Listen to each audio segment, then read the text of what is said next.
we said it, 4 enlightened activities: pacifying, magnetizing, increasing, and destroying. Those all can say common see this part, you know. So and uncommon is a realization of a suchness. So who can realize the suchness, or who have a directly realization of the emptiness, is the enlightened beings.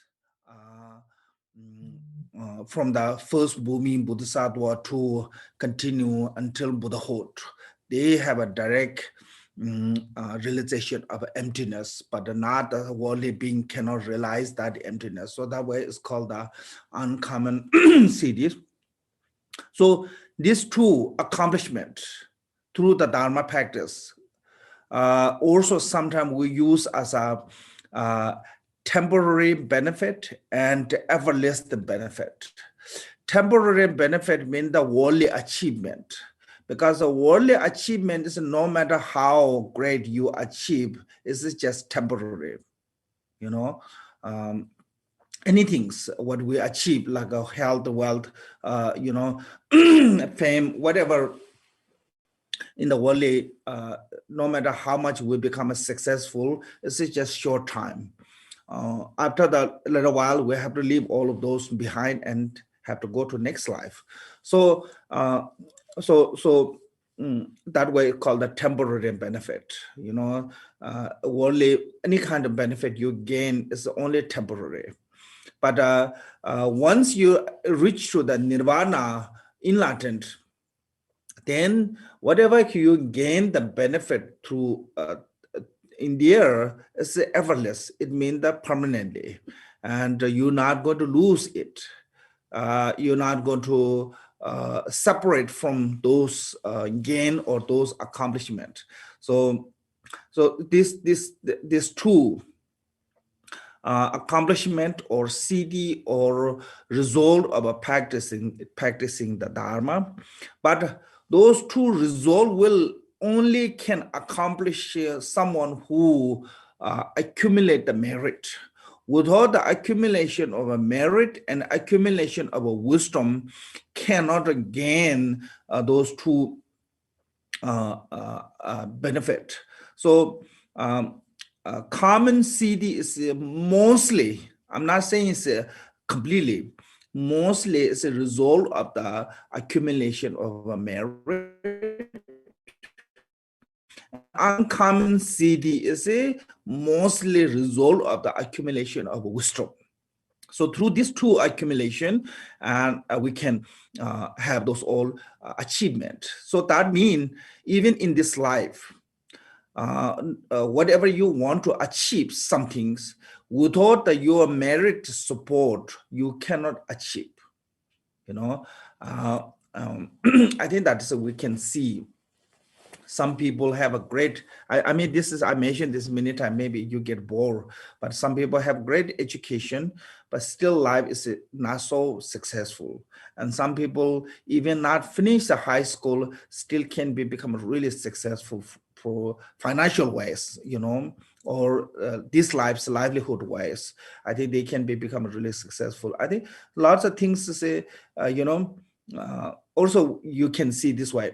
Sometimes we have lots of ideas, but when you try to put that idea as an action, many times some obstacle comes, couldn't, you know, fulfill that idea. Always when you want to do something, there always you know, difficulty comes.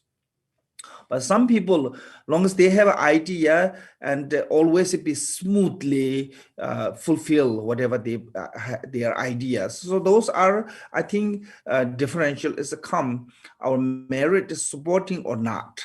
I think so. This reason we must accumulate the merit and accumulate the wisdom. Sorry.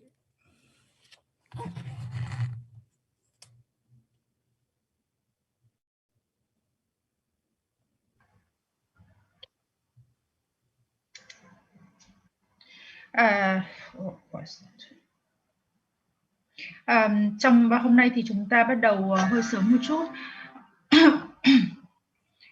trong kim cương thừa khi mà chúng ta thực hành đó thì chúng ta có đạt được một cái chút gì đó, một cái chút quả nào đó, đó gọi là những cái thành tựu mà chúng ta đạt được.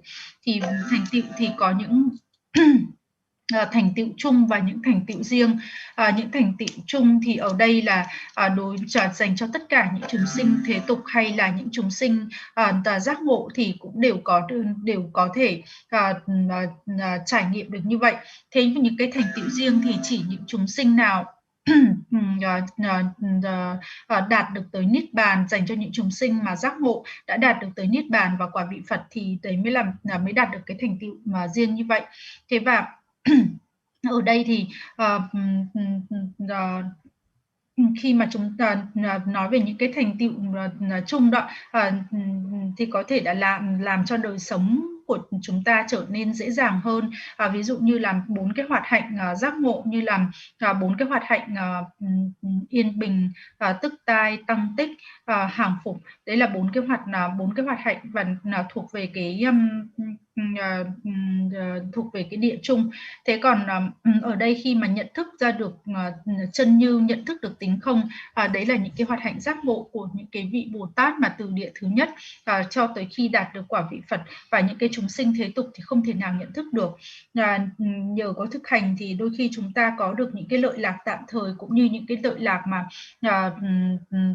những cái lợi lạc không bao giờ có thể chấm dứt được cả, những cái lợi lạc tuyệt đối. Thế thì làm thế nào để mà có thể mặc dù là những cái lợi lạc mà chúng ta đạt được nó lớn lao đến đâu, như là tài bảo, như là sức khỏe vân vân, thì tất cả những cái lợi lạc đó chỉ là những cái lợi lạc tạm thời và trong một thời gian ngắn, rồi một ngày nào đó những cái lợi lạc này của chúng ta cũng sẽ phải bỏ lại một ngày và chúng ta rời đi sang kiếp sống sau. Thế còn nếu như mà cái lợi lạc khi mà chúng ta để đạt được tới niết bàn, đấy là những cái thành quả mà chúng ta có được, thì cái lợi lạc này nó là lợi lạc vĩnh cửu, không bao giờ nó mất đi được cả. Thế và hai cái lợi lạc của thực hành như vậy thì chỉ có được đối với những người nào mà tích lũy đủ được công đức và trí tuệ. Nếu như mà không có đầy đủ công đức, không có đầy đủ hai bổ tư lương thì không thể nào có thể thành tựu như vậy được. Ở đây có thể hiểu những cái công đức là những cái công đức là quả của những cái địa chung. Thế còn trí tuệ là quả của những cái địa riêng. Nếu như mà không có công đức thì không thể nào mà chúng ta đạt được một cái gì cả. Ví dụ như là có những người mặc dù họ mong mỏi rất nhiều nhưng mà họ luôn luôn là gặp những cái cản trở, những cái khó khăn. Có những người thì tốt nghiệp với những cái bằng rất là giỏi, thế nhưng mà họ không thành công trong cuộc sống, đi tìm làm cái gì cũng khó khăn, cũng không dễ dàng. Thế còn có những người thậm chí chưa tốt nghiệp hết cả cấp 3 nhưng mà khi mà họ ra kiếm việc thì hoặc là họ làm bất cứ điều gì nó cũng đến với họ rất là dễ dàng. Đấy là nhờ những cái công đức mà đã tích lũy được. Thế ở đây giống như khi mà chúng ta có một cái ý tưởng và chúng ta muốn biến thành hành động thì luôn luôn là nếu như mà thiếu công đức thì luôn luôn là những cái ý tưởng của chúng ta không thể nào biến được thành hành động, bởi vì là nó sẽ gặp những cái chướng ngại.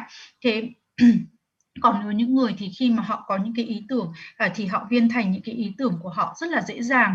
Đấy là nhờ có công đức, những cái công đức mà họ đã tích lũy được nó hỗ trợ cho.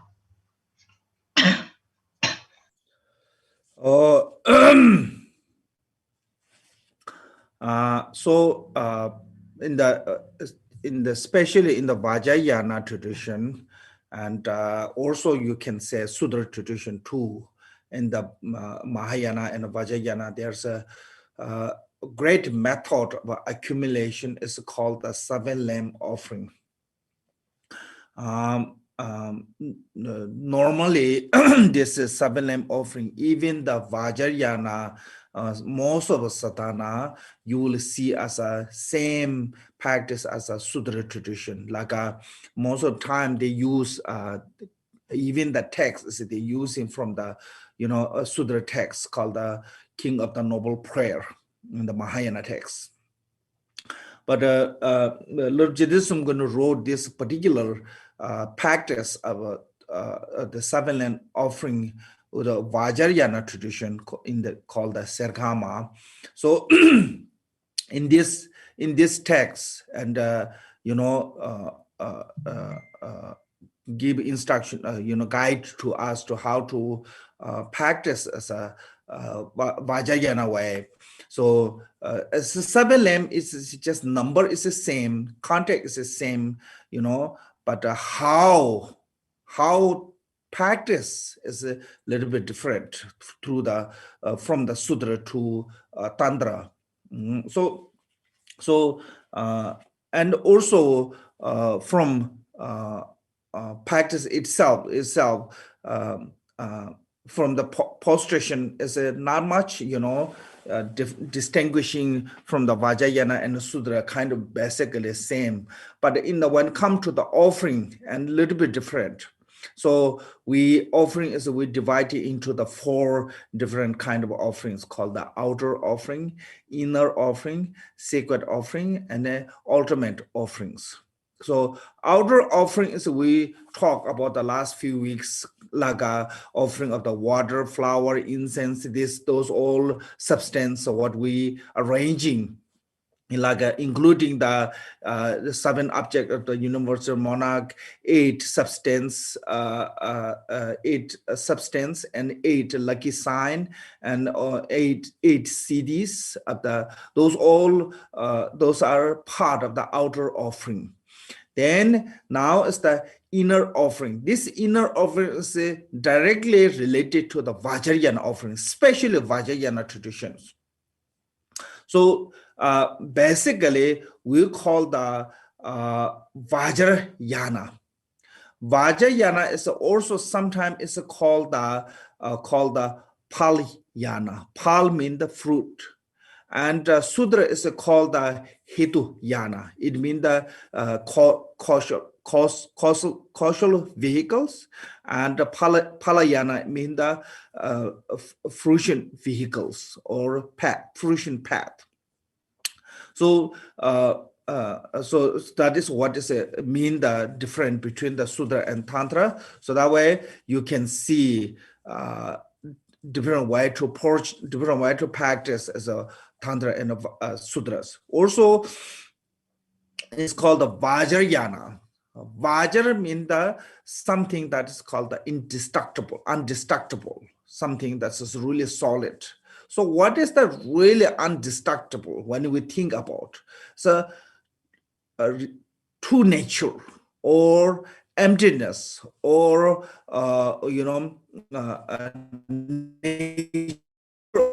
reality is the undestructible. All the fabricated one, all the compounded one phenomena is a destructible. So undestructible one is that is what is the meaning of the Vajra. Vajra means undestructible. Also, sometimes they use as diamonds. They are particular diamonds. So those are cannot be destroyed by the materials. Like also really relic come from the like when Lama passed away, like Buddha's body come really relic one is if you try to smash, cannot smash them by any kind of material like metal hammer or anything. So that is called, that's what is mean the undestructible. So why is the Vajrayana is undestructible and not called the Sudra is undestructible? Is it because in the Vajrayana every practice is will always have to be union of emptiness and compassion.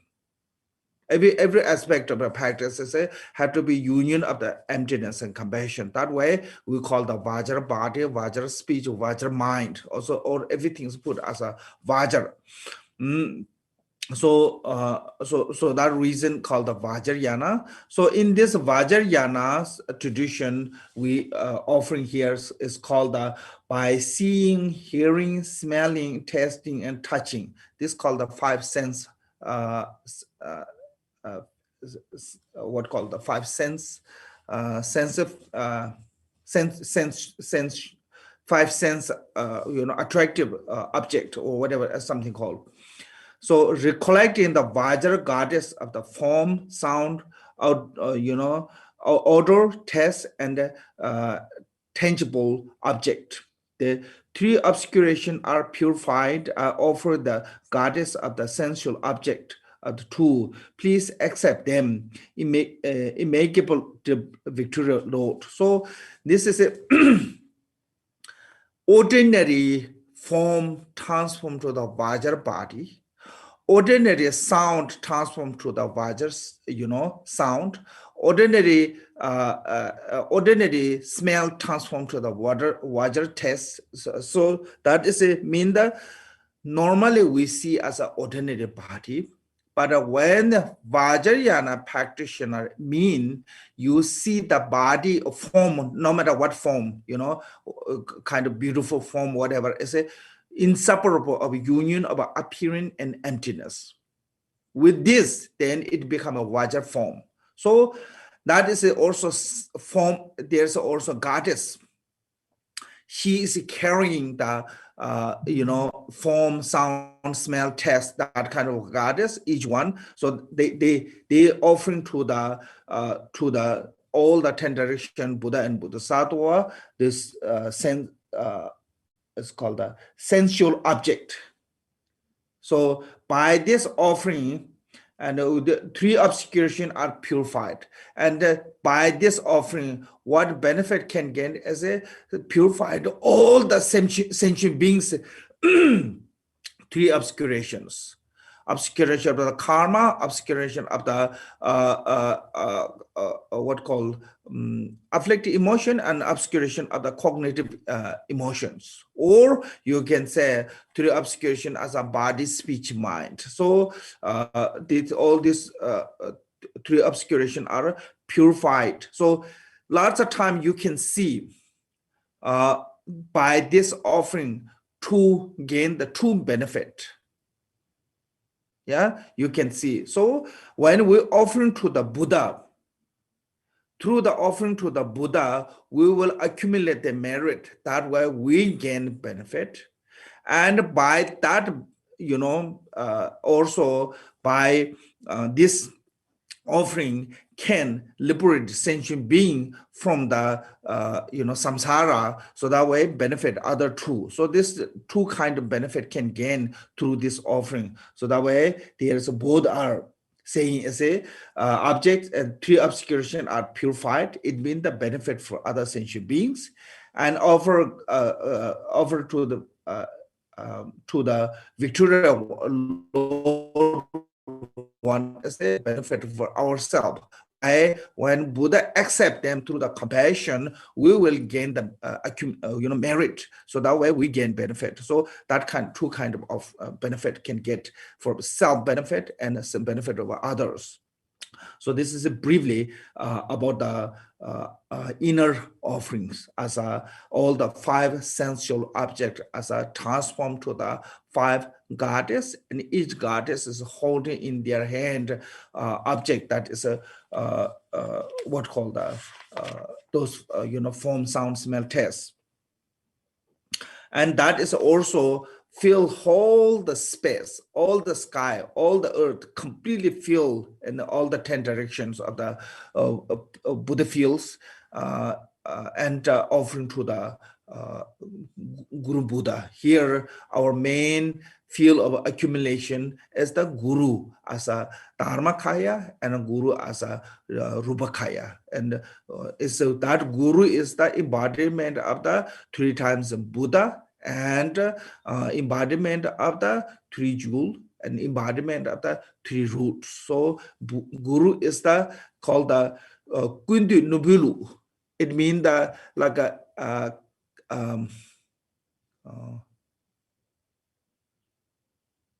everything is included in that, like called the jewel traditions. So Guru is a Guru Yoga or Guru practice is called the Kundu Nubulu. I think it's a Kundu mean the embody of a jewel or embodiment of the jewel traditions, which mean that all Buddha, Bodhisattva, 3 jewel, 3 root, everything is inseparable within the Guru. So we're offering to the Guru those 5 sensual objects.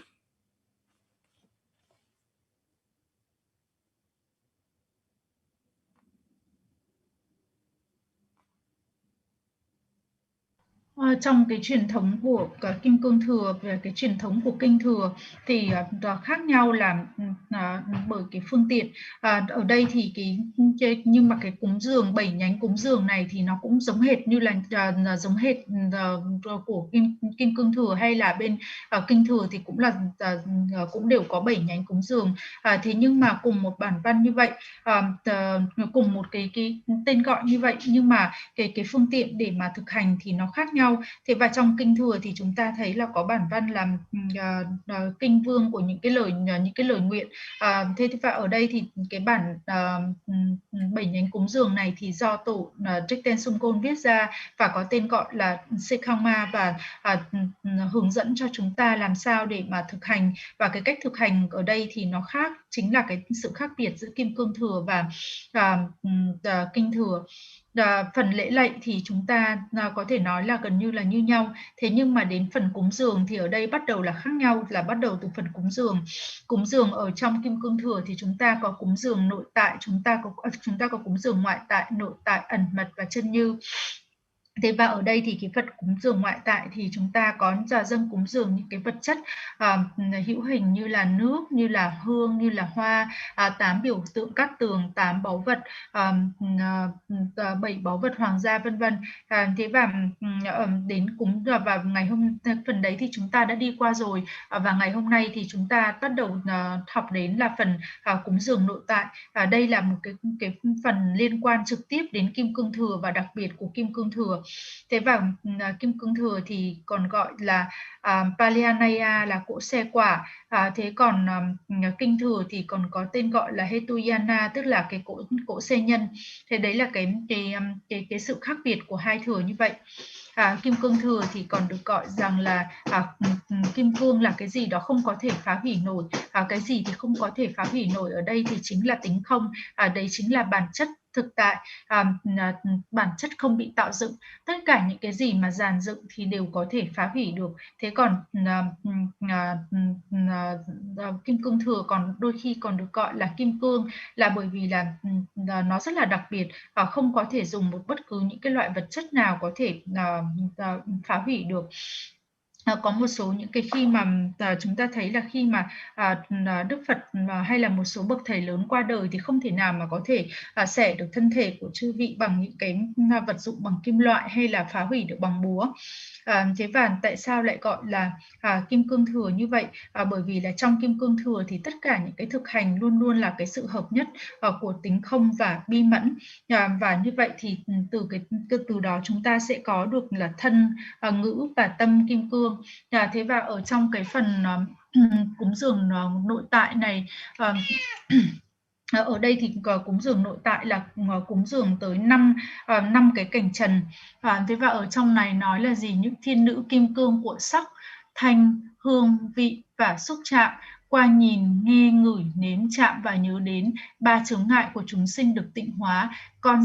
Con cúng dường những thiên nữ này tới người đã được giải thoát khỏi mọi bất tịnh, xin hãy chấp nhận. Thế và ở đây thì những cái tướng dạng, những cái sắc rất là đẹp đẽ cũng sẽ trở thành là sự hợp nhất của tính không và sắc. Và thiên nữ những cái thiên nữ cúng dường mang những cái cảnh trần như vậy và dâng tới chư Phật, chư Bồ Tát trong 10 phương, và như vậy thì 3 cái chướng ngại được tịnh hóa. Thì 3 cái chướng ngại được tịnh hóa ở đây là chướng ngại nghiệp, chướng ngại về xúc tình tiêu cực, chướng ngại về hiểu biết được tịnh hóa, hay còn có thể nói rằng là những cái chướng ngại của thân, ngữ và tâm được tịnh hóa. Và ở đây khi mà chúng ta dâng cúng dường tới chư Phật như vậy là để tích lũy công đức. Bản thân chúng ta nhận được công đức khi mà chúng ta dâng cúng dường như vậy. Thế nhưng mà khi nói rằng là 3 chướng ngại của chúng sinh được tịnh hóa, con cúng dường những thiên nữ này thì như vậy là làm lợi lạc cho hữu tình chúng sinh. Và khi là chư Phật, chư Bồ Tát chấp nhận như vậy thì sẽ bản thân chúng ta có lợi lạc tất cả những chúng sinh cũng có lợi lạc. Thế và 5 thiên nữ thì mang theo 5 cái cảnh trần lên để cúng dường. Thế và chúng ta quán tưởng là tràn đầy khắp không gian, tràn đầy khắp bầu trời, tràn đầy khắp các cõi Phật, và rồi chúng ta dâng cúng dường tới đạo sư Đức Phật.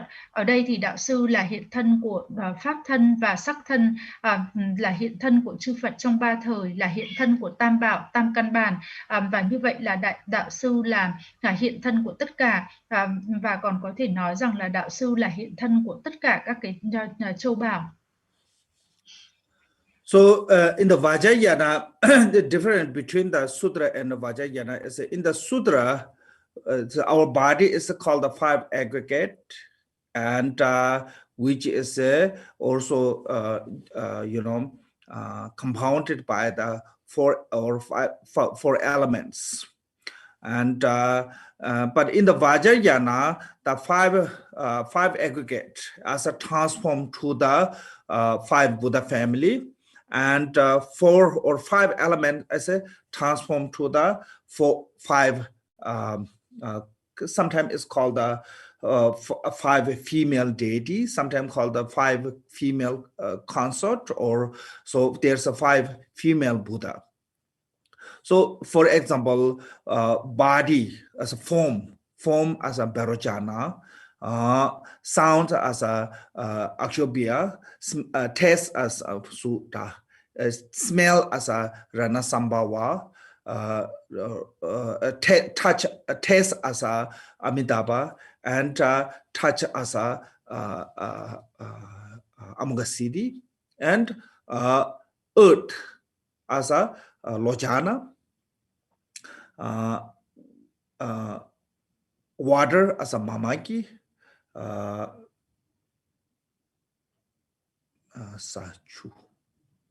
as a fire as a called the Pundarika, and the wind as a Tara, and space. 51 is a space. Space as a is called I think Dada Vishwari is a Yingchuma, is a queen of space. Also you can say Yingji Wanchu, Dada Vishwari. So those in the sutra we see they are ordinary 5 aggregate and 5 elements, but in the tantra they already transform to the 5 aggregates as a 5 Buddha family, and 5 elements as a 5 female Buddha. So that is the difference between the sutra and tantra. In the sutra they are caused to achieve this 5 Buddha family, the 5 aggregate as a cause to achieve the 5 Buddha family. That way it's called the Hiduyana. It means the causal vehicles. And the Tantra, they already come to the 5 Buddha family. That's called the Palayana. Pal means the result or fruit. So fruit is already carried on the path. So that is a different. That way, this this way is a 5 sensual object. Especially is become a Vajrayana practice. Is the reason. I think reason is this one.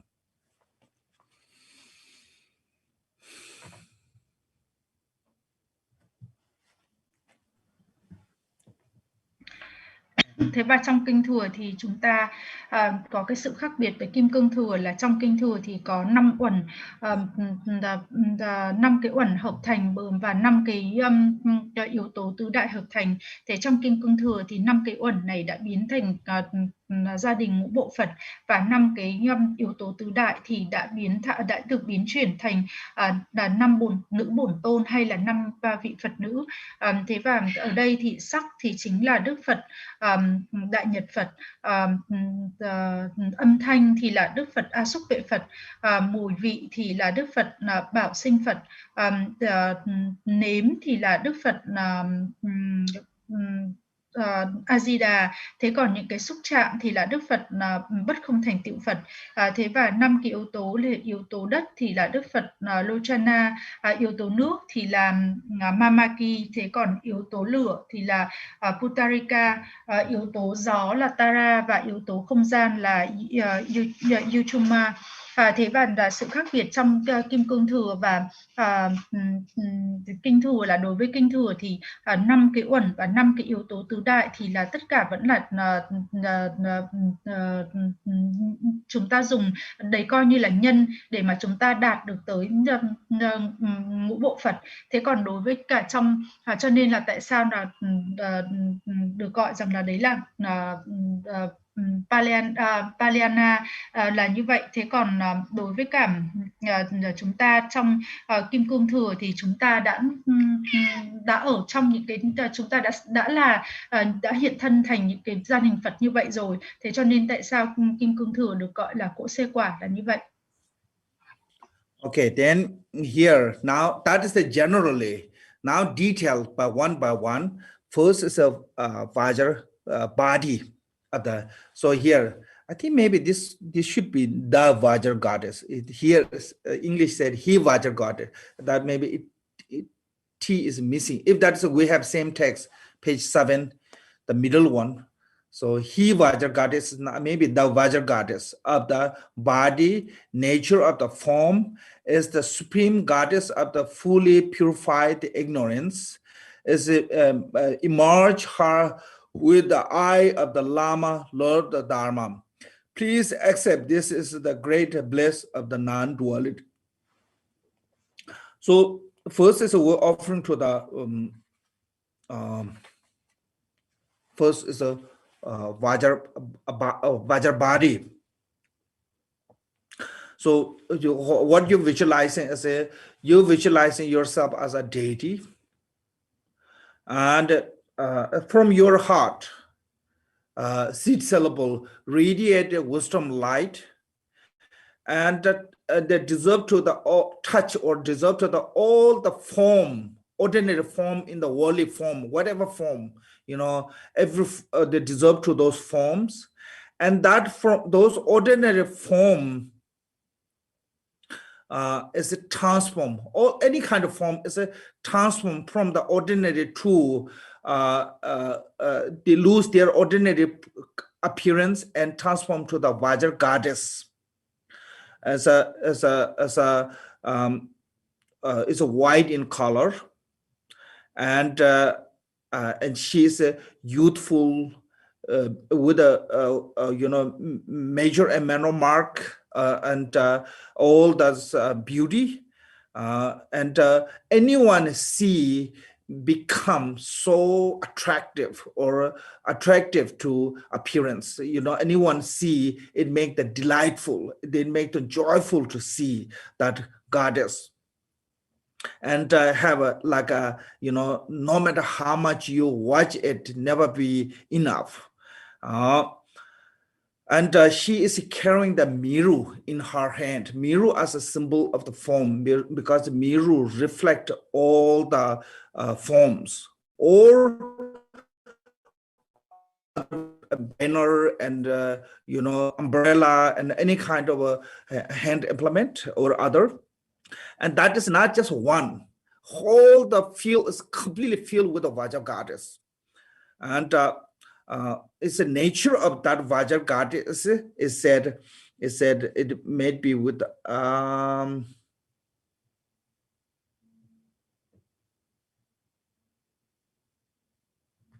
fully purified as ignorance. So she is a nature of the purification of the ignorance. When we have ignorance, it's ignorance. So when ignorance is purified, and this become a Vajra goddess of the form. And by anyone see, and this one, this nature purification is also inseparable of the Buddha Bharojana. So here, form transformed to the Buddha Bharojana, because the Buddha Bharojana is the embodiment of all the enlightened body, okay, from those 5 families. Embodiment of all enlightened body, that way is the Buddha Bharojana. I think this is the reason when we're meditating in the Shamatha said 7 postures of Buddha Bharojanas.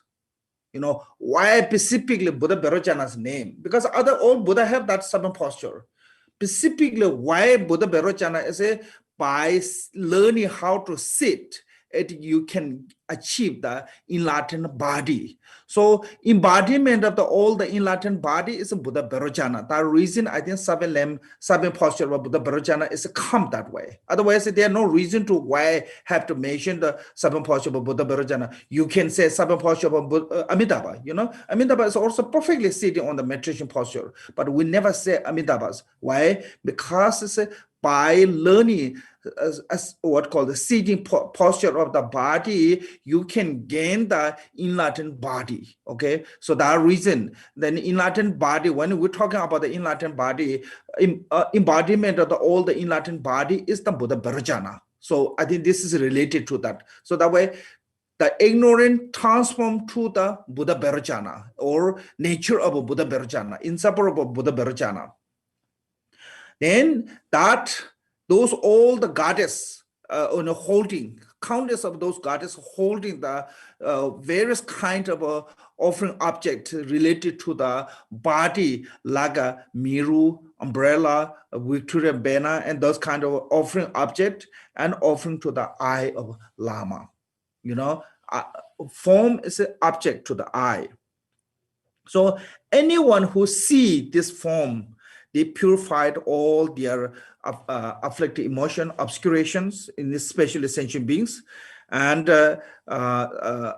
also it make the delight to the Lama of the Lama Guru or Lama Buddha. It's a delight by seeing those beautiful form, when we offerings. So. And this is deserved or offering to the Lama Guru's eyes. That way I said, with the eye of the Lama, Lord of the Dharma, please accept this as a great bliss of the non-duality.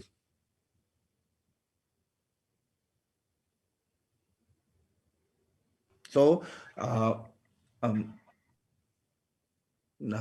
so also this form is a accept of the non-duality, mean the inseparable of the union of the bliss and emptiness, that we call the or a non-duality as a great bliss. When you reach to the non-duality, that is a great bliss. What we enjoying for the form is called the dualistic concept, because that way it never become a great bliss. That is different. Enlightened being have a great bliss, we don't have. Our bliss is a turned into the suffering. Enlightened bliss is never turned into the sufferings. Reason is our bliss is what called the polluted by the defilement of afflicted emotions. Enlightened is without the afflicted emotions, called the samigdeva. Also, enlightened is because of that, how to become a non-defiled bliss. They don't have a concept of dualistic. Long as we have the dualistic, we have this conceptual of a good, bad, long, short, and they always have these two attachment and aversions. But when you are free from that kind of discrimination and you reach to the non-duality, once you have non-duality, you don't have those concepts of a good, bad, attached or hatred. So then your bliss is a purely bliss. Then that pure bliss is always be there, and it never transform to or never turn into the suffering. That way is called the great bliss of the non-duality. So that is the difference. The worldly bliss and enlightened bliss is enlightened bliss is with the wisdom of non-duality, and our bliss is ignorant of the conceptual of a dualistic. So because of the dualistic, we have this emotion of attachment and hatred. And enlightened beings, because they don't have this kind of a dualistic concept of ignorance, so that way they are free from suffering. Otherwise, bliss itself is the same. When you see beautiful form in your eyes, it's just that it gives you joy. That is joy is the same as a enlightened joy, bliss or whatever we call. But that joy is slow transformed to the suffering. Enlightened being is a purely stay in that way, because our mind is corrupted with the negative emotion. Always So this is all our mind game, our mind creating all this problem in our life, you know. So then we complain to someone else, we try to blame someone else, we always be, you know, try to put our own faults on someone. So then, so that is come from the concept of a dualistic. So this is a, you know, really simple way to how to distinguishing the samsara and nirvana. Is a samsaric being is a caught in the web of a dualistic, and nirvana is a free from that web of a dualistic. That way they have a great bliss, which is a non-polluted by the defilement. Our bliss is a polluted by the defilement of negative emotion. That way is never become a great bliss. It also always be, it slowly it becomes suffering. I think that is different. That way is said great bliss of non-duality. This is a really important part of the, I think, meaning. It become too much, too long. Miss Thao, and you need me to. Tiếp theo là đến phần cúng dường sắc. Ở trong này có nói là những thiên nữ cúng dường kim cương Kudojema là tinh túy của sắc và đã được tịnh hóa khỏi trạng thái vô minh. Con cúng dường tới đôi mắt của đạo sư Đức Pháp Chủ, xin hãy chấp nhận với tâm hỷ lạc thoát khỏi mọi nhị nguyên. Thì ở đây thì bắt đầu đi vào cái phần cúng dường chi tiết. Thì và ở đây là cúng dường tới thân Vajra, thân kim cương. Chúng ta quán tưởng bản thân mình trong thân tướng của Bồn Tôn, và từ tâm của chúng ta thì tỏa ra những ánh sáng trí tuệ, và rồi ánh sáng này hòa tan vào tất cả những cái sắc thế gian, những cái sắc thế tục, và biến chuyển những cái sắc này trở thành những cái thiên nữ cúng dường, những thiên nữ Vajra. Và ở đây thì là Kudojema có màu trắng, trẻ trung và có những tướng hảo chính và tướng hảo phụ. Và chúng ta khi mà chúng ta nhìn thấy thiên nữ cúng dường này thì chúng ta cảm thấy rất là hoan hỷ khi chúng ta nhìn ngắm, và không thể nào thấy chán và cũng không thể nào thấy đủ được khi mà nhìn cái thiên nữ cúng dường này.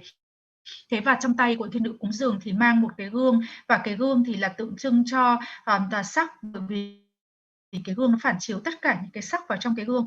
Thế và không chỉ là và toàn bộ khắp không gian tràn ngập với những cái thiên nữ cúng dường như vậy. Và ở đây thì tịnh hóa khỏi tất cả những cái sự vô minh của chúng ta được tịnh hóa.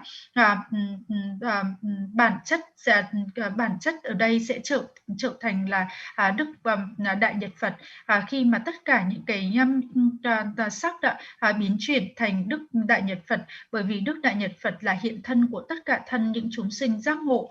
Thế và tại sao và khi mà dùng rằng là 7 điểm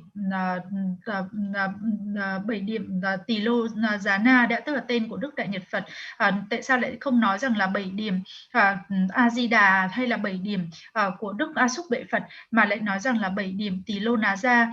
Bởi vì sao? Bởi vì là còn mặc dù là tất cả các cái vị Phật khác đều ngồi trong cùng một tư thế như vậy, thì ở đây chúng ta học cái cách làm sao để mà chúng ta ngồi, để mà chúng ta có thể đạt được tới thân giác ngộ. Thế và Đức Đại Nhật Phật là hiện thân của tất cả thân của những chúng sinh giác ngộ, cho nên là khi mà chúng ta ngồi theo 7 điểm như vậy thì chúng ta sẽ để nhanh chóng đạt được tới cái thân giác ngộ.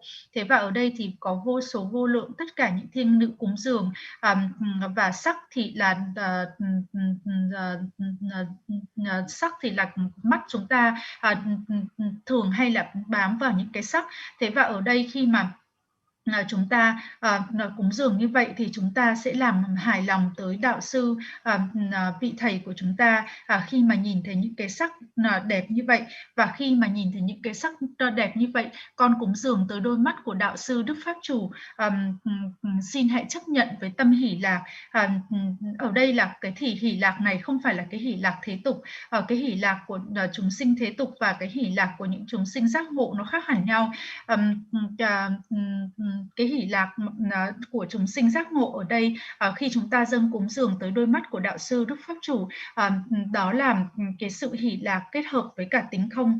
Thế và đối với chúng ta khi mà chúng ta có những cái khi mà chúng ta nhìn vào những cái sắc thì chúng ta luôn luôn là có những cái sự phân biệt nhị nguyên, chúng ta luôn luôn thấy tốt, chúng ta luôn luôn thấy xấu, chúng ta luôn luôn kết thúc những cái vì cái tâm phân biệt nhị nguyên như vậy. Thế cho nên là tại sao mà khi mà chúng ta có được những cái sự hỷ lạc thì cuối cùng cũng lại kết thúc là bằng khổ đau. Thế còn những chúng sinh giác ngộ thì chư vị cũng có những cái hỷ lạc khi mà nhìn thấy những cái sắc đẹp như vậy. Thế nhưng mà cái sự hỷ lạc của chư vị là hoàn toàn là không có cái sự phân biệt nhị nguyên, như mà ở dưới cái câu dưới nói là xin hãy chấp nhận với tâm hỷ lạc thoát khỏi mọi nhị nguyên. Ở đây nếu như mà không có cái sự phân biệt nhị nguyên thì sẽ không còn tốt, không còn xấu, sẽ thoát khỏi tất cả những cái sự phân biệt như vậy, và đấy chính là cái sự hỷ lạc của những cái chúng sinh giác ngộ. Và những cái sự hỷ lạc này nó không có nhiễm ô, không có những cái xúc tính tiêu cực. Hỷ lạc của chúng ta là những cái hỷ lạc nhiễm ô, và những cái hỷ lạc của chúng sinh thế tục rồi cũng sẽ chuyển thành khổ đau. Thế còn hỷ lạc của chư vị những cái chúng sinh giác ngộ thì bởi vì nó không có những cái nhiễm ô cho nên là nó không thể nào chuyển thành khổ đau được cả, mà đấy là chính là cái sự khác biệt là bởi vì là cái sự phân biệt nhị nguyên không còn. Hỷ lạc thì là nó giống nhau, thế nhưng mà cái niềm vui của chúng ta là do chính cái tâm trí của chúng ta, nhưng mà rồi khi cái niềm vui của chúng ta nó cạn kiệt thì tâm trí của chúng ta nó lại tạo ra những cái vấn đề, chúng ta sẽ lại kêu ca vào một ai đó, chúng ta tìm để cách để đổ lỗi cho một ai đó. Cái lỗi lầm của chúng ta thì chúng ta tìm cách là đổ cho người khác bởi cái tâm phân biệt nhị nguyên của mình. Thế còn đối với chúng sinh giác ngộ thì cái sự hỷ lạc nó hoàn toàn nó không nhiễm ô, nó thoát khỏi tất cả những cái sự phân biệt nhị nguyên, và đấy cũng chính là sự khác biệt giữa luân hồi và niết bàn. Niết bàn tức là khi mà vẫn còn những cái sự mê muội và vẫn còn những cái sự phân biệt nhị nguyên. Thế còn niết bàn là nơi khi mà tất cả những cái phân biệt nhị nguyên nó không còn, nó đã thoát khỏi toàn bộ những cái phân biệt nhị nguyên. Thế cho nên là tại sao ở luân hồi thì chúng ta chỉ có những cái sự hỷ lạc nhiễm ô, thế còn ở niết bàn thì đó là chính những cái sự hỷ lạc không bao giờ cạn kiệt, đấy là cái sự hỷ lạc không nhiễm ô. There's one question, Sudojima. The Vajra body is a 4-arm, or I think I saw some have a 6 arm, some have a 4 arm, maybe some have a 2. So I really don't know exactly which one is it can, but also color is not really match. But I'm here based on the holiness commentary, so that way using, but in that commentary not mention the number of arms. So I'm not sure that is really important or not, that how many number of arms there's. So maybe 2, maybe 4, maybe 6 arms. So this is also from the 5 Vajra body, as also from the wisdom, 5 wisdom. It's called the Mirulaka wisdom. I think it's the same as the Mirulaka wisdom. Then second one is again from the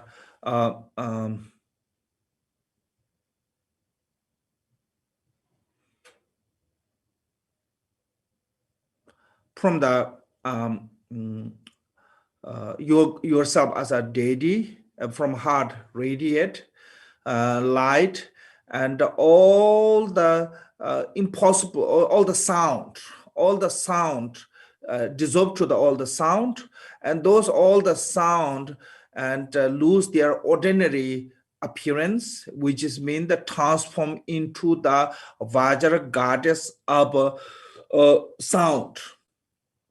And her body is blue, and she is carrying like a flute, what called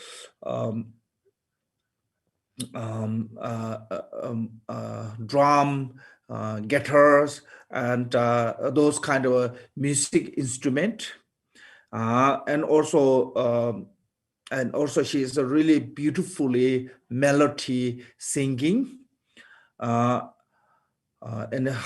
she is the nature of a purity of a hatred as a so that way here said the Vajra goddess of the mind, nature of the sound. So this is like from the body speech mind is become a mind, and nature of the sound is a supreme goddess of the fully purified hatred. So why is the sound mind? Because when we look the color of those 4-5 places, Om, Ah, Hung, Tam, Shi. So its color come white, blue, red, white, red, blue, yellow, green. So white as a body, red as a speech. So this is the mind. Why is it? Because the Buddha Akshobhya is a blue in color. So that way said Vajra goddess of the mind. So within the enlightened body, speech, mind, this is the embodiment of the mind of the enlightened as a manifest as a Buddha, what called the Akshobhya, and which is the pure of a purity, purified. When we purified our afflictive emotion or hatred, it transformed to the Buddha Akshobhya, blue in color. So also this Vajra goddess is I think she is also blue in color. And so this is in nature of enlightened mind. And that kind of a Vajra goddess is manifests as a countless of them. All the sound transformed to the Vajra goddess, countless of them.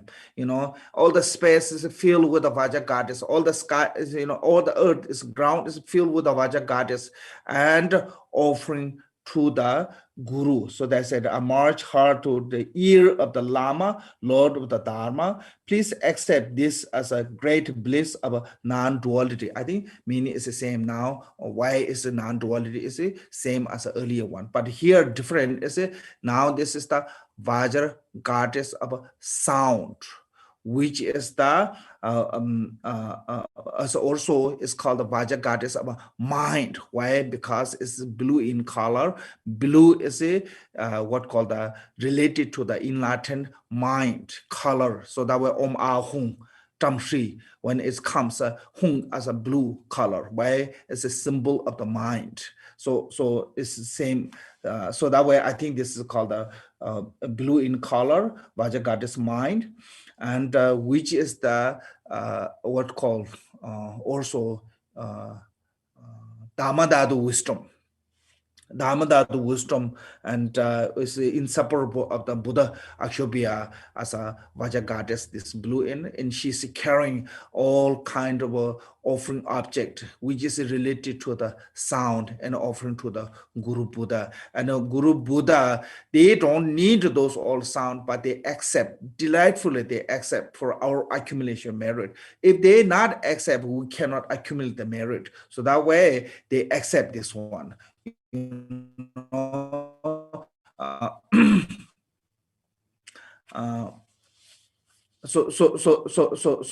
that help us to benefit. And anyone who can see this Vajra goddess, and they purified all the negative emotion and they liberated them, so that will benefit other sentient being true.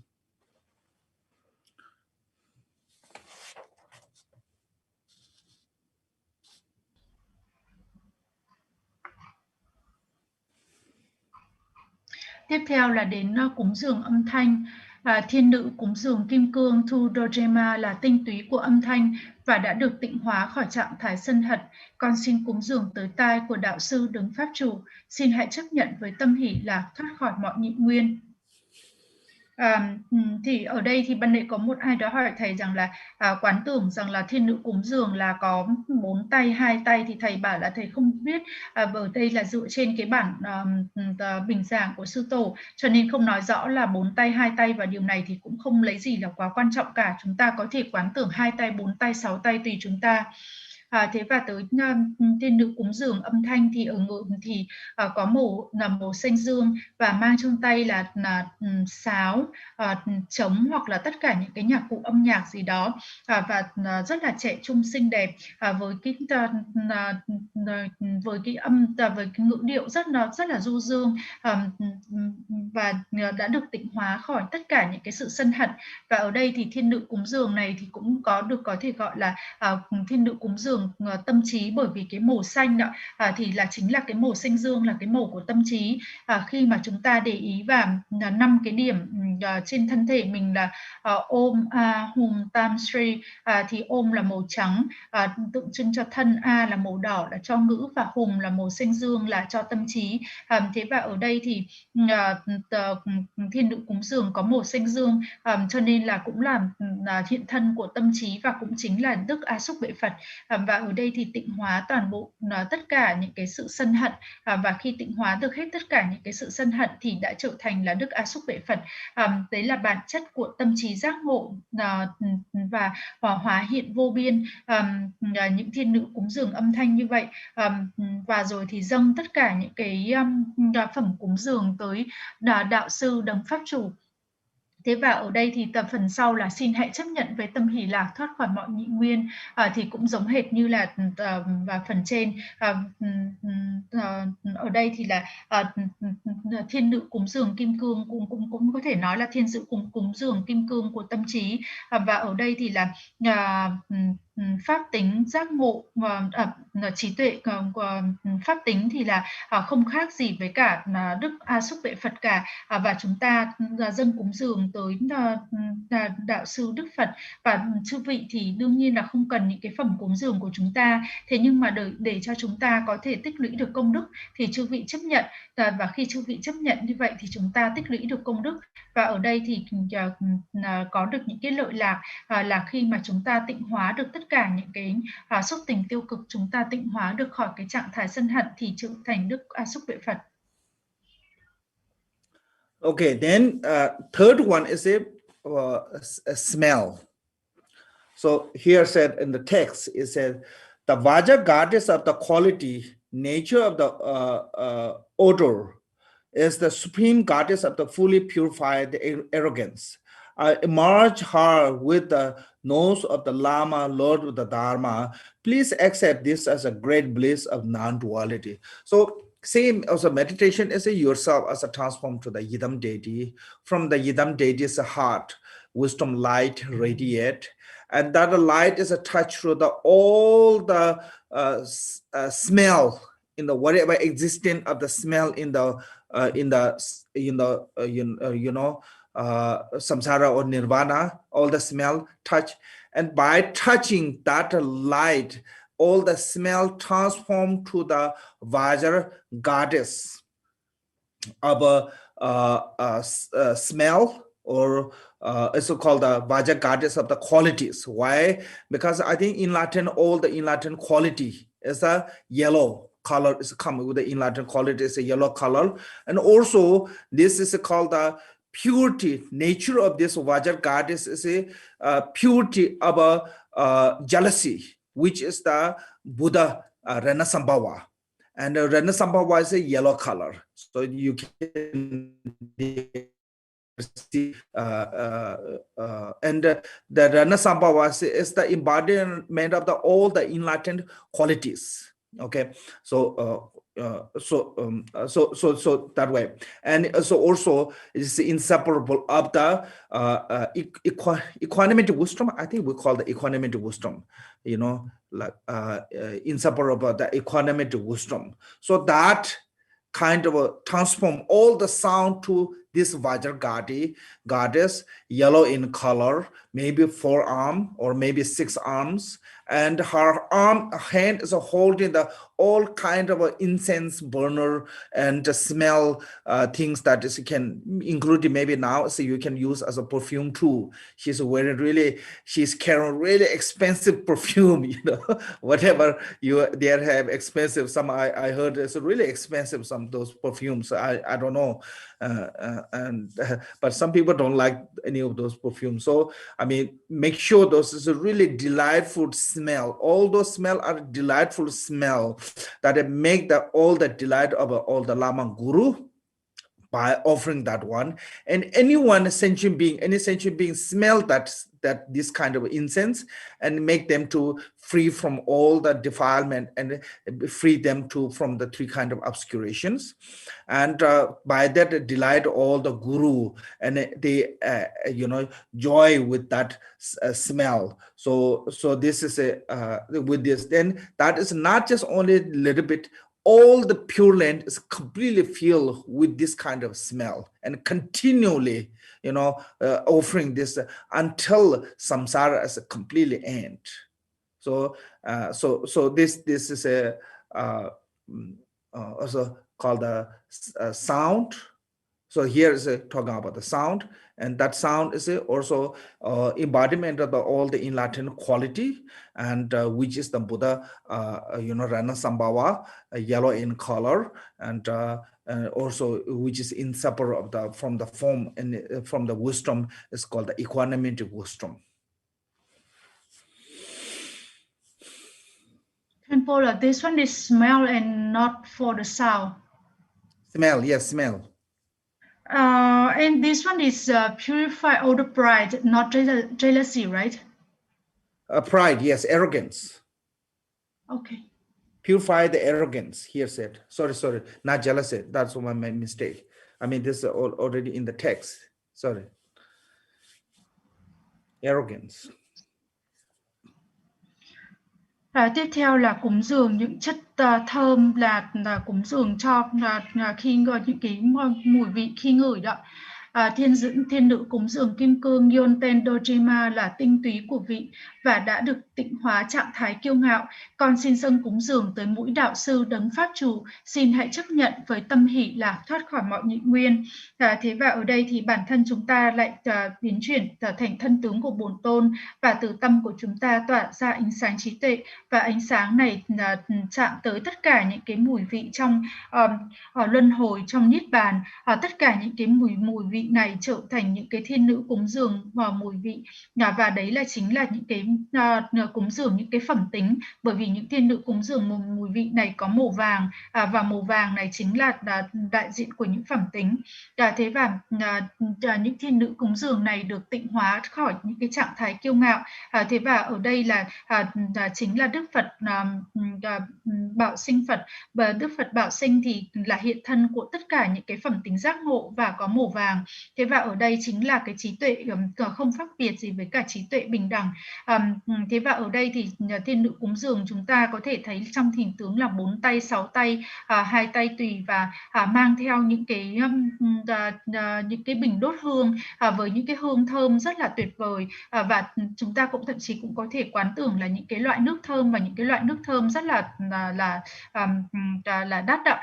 Thế và ở đây thì khi mà dâng cúng dường như vậy thì làm cho cho đạo sư, những chúng sinh các giác ngộ thấy là rất là an vui, và bất cứ ai khi mà ngửi được vào cái mùi hương, cái mùi thơm như vậy thì cũng được thoát khỏi tất cả những cái xúc tình phiền não, 3 chướng ngại được loại bỏ, và họ an vui với cả cái mùi hương như vậy, và tất cả khắp các cõi thì tràn ngập những cái mùi hương thơm như vậy, và chúng ta dâng cúng dường liên tục cho tới ngày luân hồi cạn kiệt.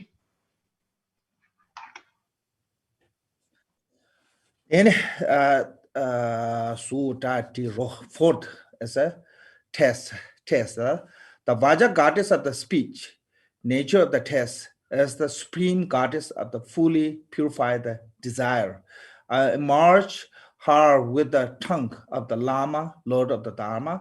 Please accept this as in the endless bliss of the non-duality.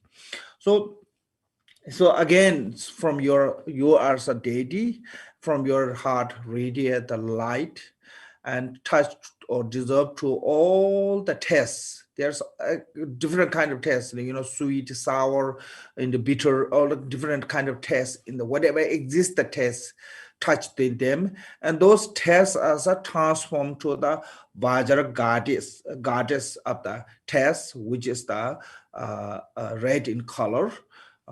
and she's red in color, and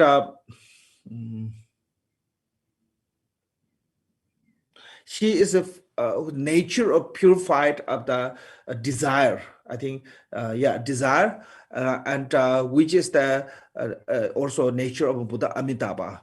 And that way it's called the Vajra, goddess of the speech, because Amitabha is the lord of the all the enlightened speech as a Buddha Amitabha, and which is also inseparable of the discriminating wisdom, from the five wisdom, from the five kaya speech, enlightened embodiment of the enlightened speech as a Buddha Amitabha. So that this Vajra goddess of the test is inseparable of those kaya and wisdom. She is also inseparable those kaya and wisdom of from the five family, and that then those all the form test as a transform to this Vajra goddess, and she's carrying in her hand especially Kabbalah full of nectar and meat, like 5 meat and 5 nectar. So this 5 nectar and 5 meat in the Vajrayana, sometimes you can see this one is called 5 lamp as a lamp. I don't know, maybe I'm not talking about the sheep. Okay, lamp. Maybe I'm not saying correct pronunciation. That way I show this. And 5 hook. So as a nectar is a call at the lamp, because the lamp bright, you can see like a brightness of increasing your light. Same way that those nectar energate your energate your wisdom to become brighter by those nature of those what called the function by is this nectar. So that way sometimes you can see them called the 5 lamps, and on the 5 meat is you can see also sometimes called the 5 hooks. This is like a hook bring through. So I think last time I mentioned this one, when you have a food gathering and people love to come, it's a similar way to those meet as they gathering all the enlightened, accomplishment of the those 5 Buddha. Accomplishment of those 5 Buddha. So that way it's called the 5 hooks. So sometimes you can see. So she is carrying the Kabbalah and full of those. Her Kabbalah is full of 5 nectar and 5 meat, and also other tests of the worldly whatever existed is transformed to the test, and she's offering to the Guru's love of Guru's tongue. And Guru really delightfully accept and enjoy with that. From that too, and we purified our negative, and we also receive the blessings, and anyone who tests this worldly beings, anyone who tests or who see this test, and they are completely free from those 3 obscurations, or purified all their obscurations, and so that is we're offering to the Guru with what this is called the acceptance, this bliss of the non-duality. So this non-duality wisdom. I think you can say this bliss of the non-duality, because this is the union of that not just taste, not just form, not just sound, not just smell, not just taste. It's also union of the wisdom and compassion. So appearance and like a union of the form and emptiness, union of the sound and emptiness, union of the smell and emptiness, and union of the taste and emptiness. So that reason it become a non-duality, great bliss of offering to the Lama Guru's tongue.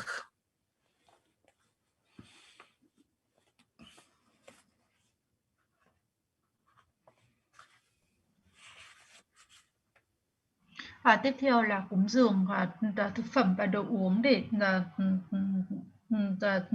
cho cái vị. Ở đây thì chúng ta vẫn ở trong thân tướng của Bổn Tôn. Trong đoạn này có nói là gì? Thiên nữ cúng dường kim cương sung dojima, tinh túy của hương vị đã được tịnh hóa khỏi trạng thái ham muốn. Con xin dâng cúng dường tới lưỡi của đạo sư vị pháp chủ, xin hãy chấp nhận với tâm hỷ lạc thoát khỏi mọi nhị nguyên.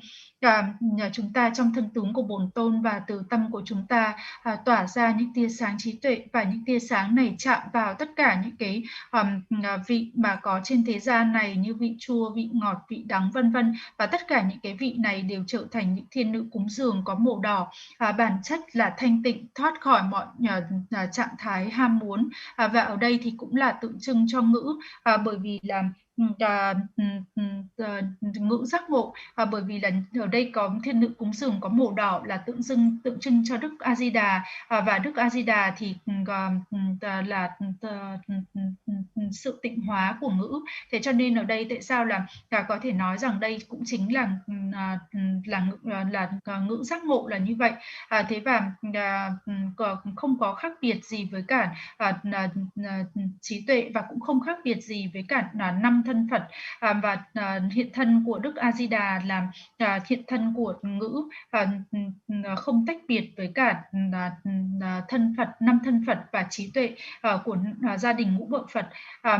Và thiên nữ cúng dường này thì đã được hoàn toàn tịnh hóa khỏi trạng thái ham muốn, và mang trong tay Kampala chứa 5 loại cam lồ, và chứa 5 loại thịt.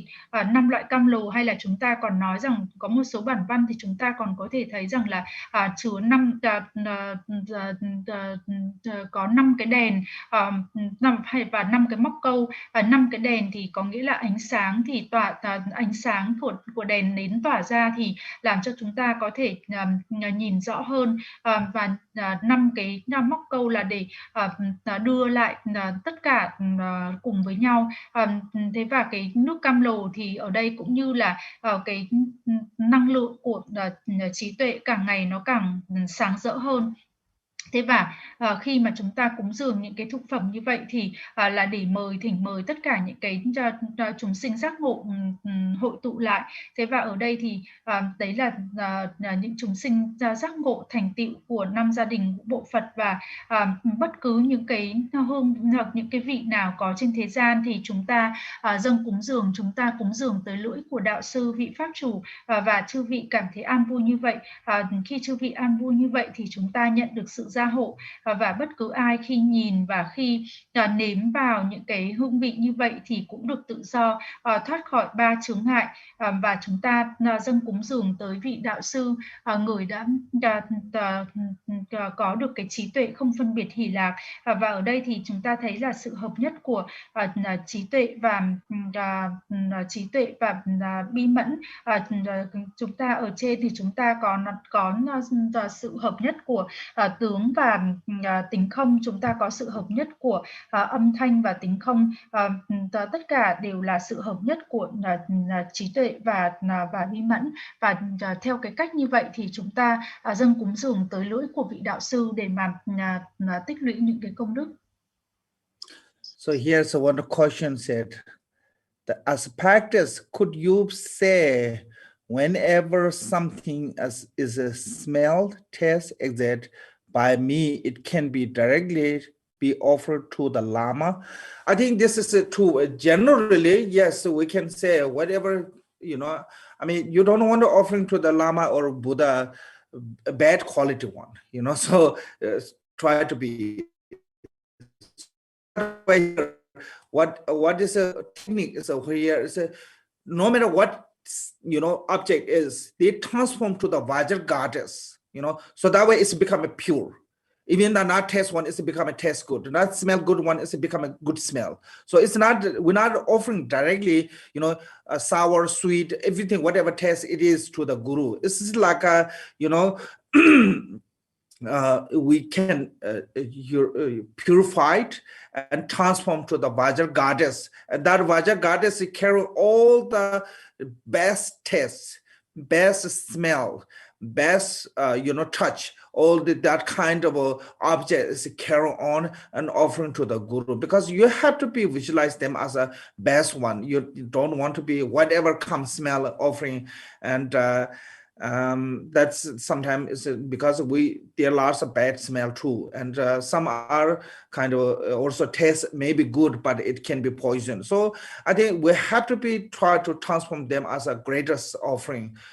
You know, it means the greatest offering mean the good for the tongue, good for the body, good for the health, good for taste, and everything is good for not, you know, doing the eating is good taste, and after the eating good for health. And so that way I think we have to think something like that. Otherwise, if we directly offering whatever smell or whatever taste, then I'm not sure that is good or not, because in the Sudra way, when we're offering, we have to offering them purified, you know, bless with the offering with them, bless when we're blessing. And also in the Vajrayana, when we're blessing, it's purifying by water, fire, water, fire, wind, and water.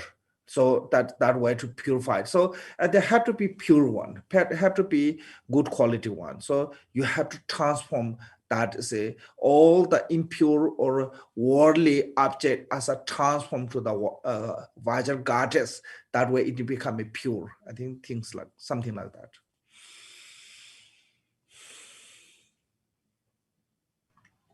Có một câu hỏi thầy rằng là cái hướng dẫn, cái cách mà thực hành khi mà cúng dường trực tiếp những cái hương vị và những cái mùi vị đạo. Thì thầy có trả lời rằng là khi mà chúng ta cúng dường thì chúng ta phải cúng dường những cái phẩm tính, những cái vật phẩm nào có những cái tính chất, có những cái phẩm tính thanh tịnh nhất và tốt nhất, chứ không phải là những cái phẩm cúng dường nó có những cái phẩm tính tồi.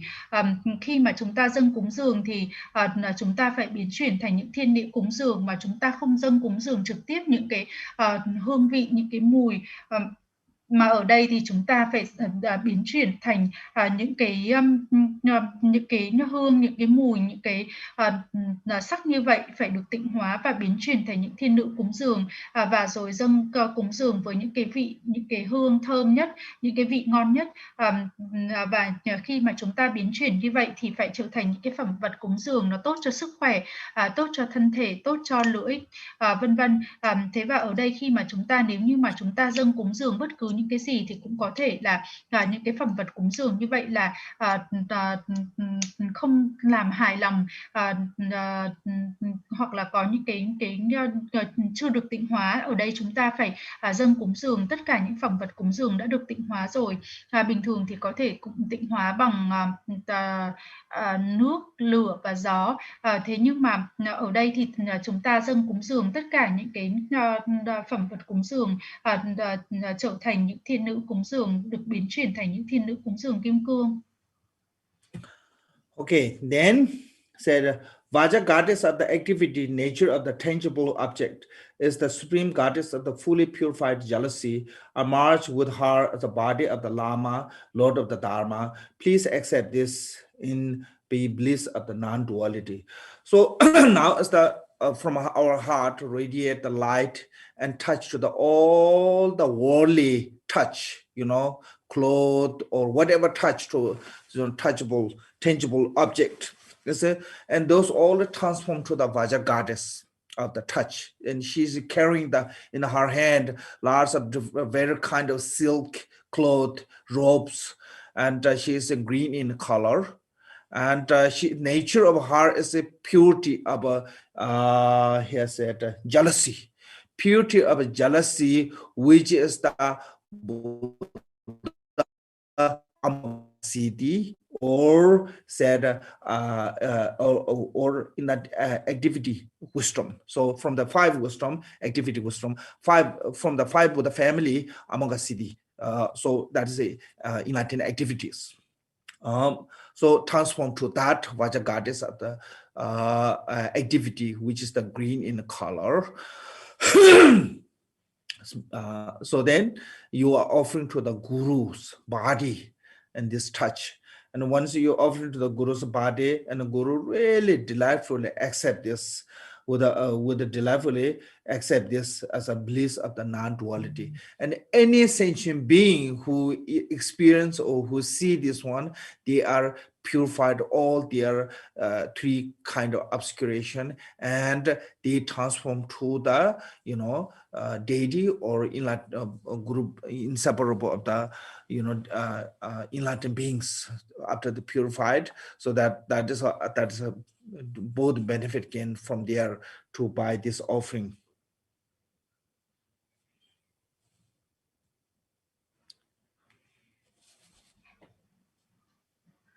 Tiếp theo là cúng dường tới thọ xúc chạm. Ở đây thì nói là thiên nữ cúng dường kim cương Trinle Dojima tinh túy của xúc chạm đã được tịnh hóa khỏi trạng thái ghen tị. Con xin cúng dường tới thân đạo sư vị pháp chủ, xin hãy chấp nhận với tâm hỷ lạc thoát khỏi mọi nhị nguyên. Thì ở đây chúng ta cũng trong thân tướng của Bồn Tôn, ánh sáng từ tâm chúng ta tỏa ra và chạm tới tất cả những cái xúc chạm của thế tục, bất cứ những cái gì mà có thể chạm được vào. Thế và tất cả biến chuyển thành thành những tơ lụa mềm mại dễ chịu. Và ở đây thì thiên nữ cúng dường có màu xanh lá cây, thiên nữ cúng dường có màu xanh lá cây, mang trong tay tất cả những cái tơ lụa mềm mại, và thiên nữ cúng dường này đã được tịnh hóa khỏi tất cả những sự ghen tị, và đấy chính là đức bất không thành tựu Phật, và đấy là tượng trưng cho hoạt hạnh, cho trí tuệ hoạt hạnh. Thế và khi mà chúng ta dâng cúng dường như vậy và dâng cúng dường tới thân của đạo sư, và người chấp nhận rất là an vui với trong cái sự hỷ lạc không phân biệt nhị nguyên, và bất cứ chúng sinh nào khi mà nhìn thấy hay là được trải nghiệm thì ba cái chướng ngại được tịnh hóa, và sau khi được tịnh hóa rồi thì biến chuyển thành những chúng sinh giác ngộ.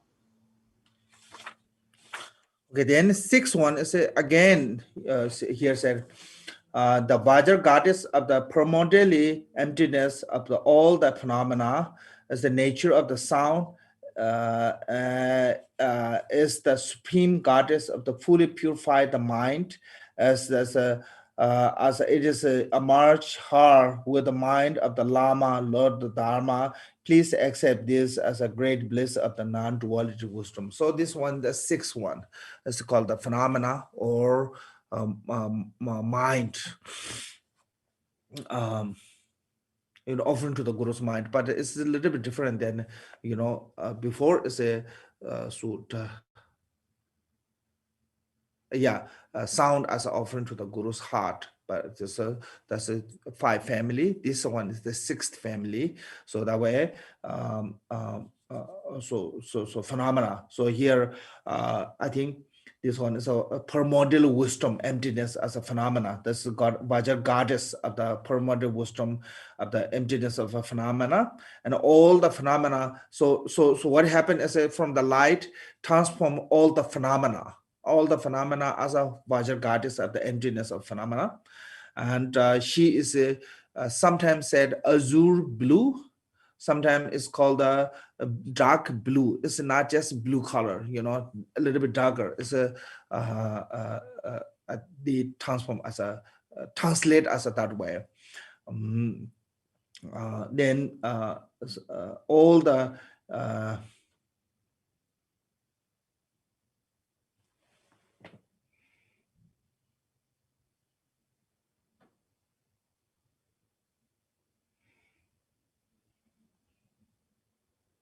nature of sound.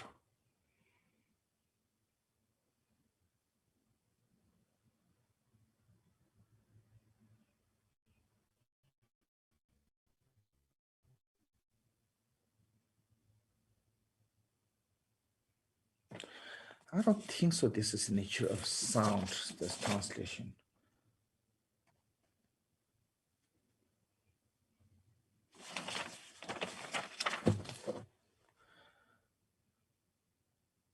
I think this is maybe not nature of sound. Singing number tabel hamocho.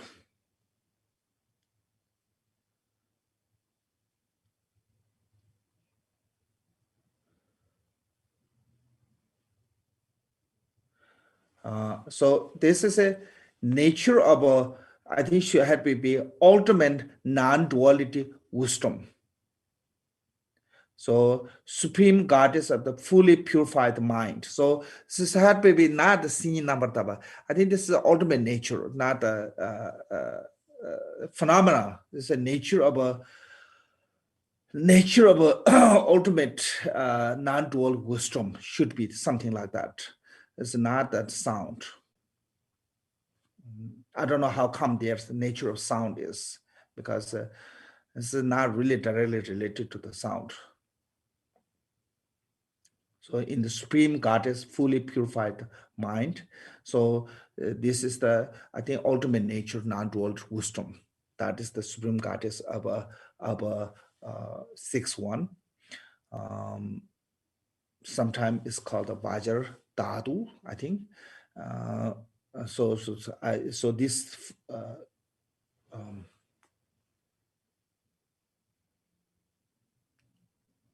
in a singing number taba, purity of a inner nature of a mind, inner nature. Singing number taba is like a inner nature of a mind. So this is not sound. Sound is a mistake, I think. A march her with the mind of a Lama, Lord of Dharma. So then you're offering this pure nature, inner nature of a phenomena as to the Lama Guru's heart, and which is a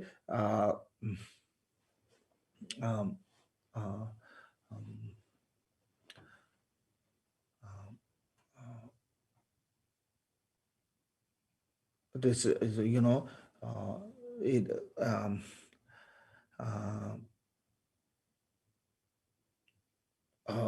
that the phenomena transform to the inner nature or ultimate nature, and that ultimate nature as a offering to the Lama Guru's heart. So then mind or heart. So please accept this great bliss of the non-duality. So I think nature of sound is maybe a mistake. Nature of a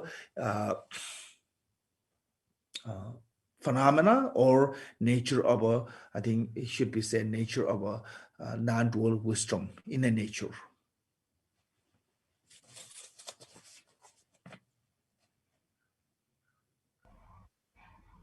So here I think that I cannot remember exactly the English word, but here is when I translate is the nature of the mind as it is.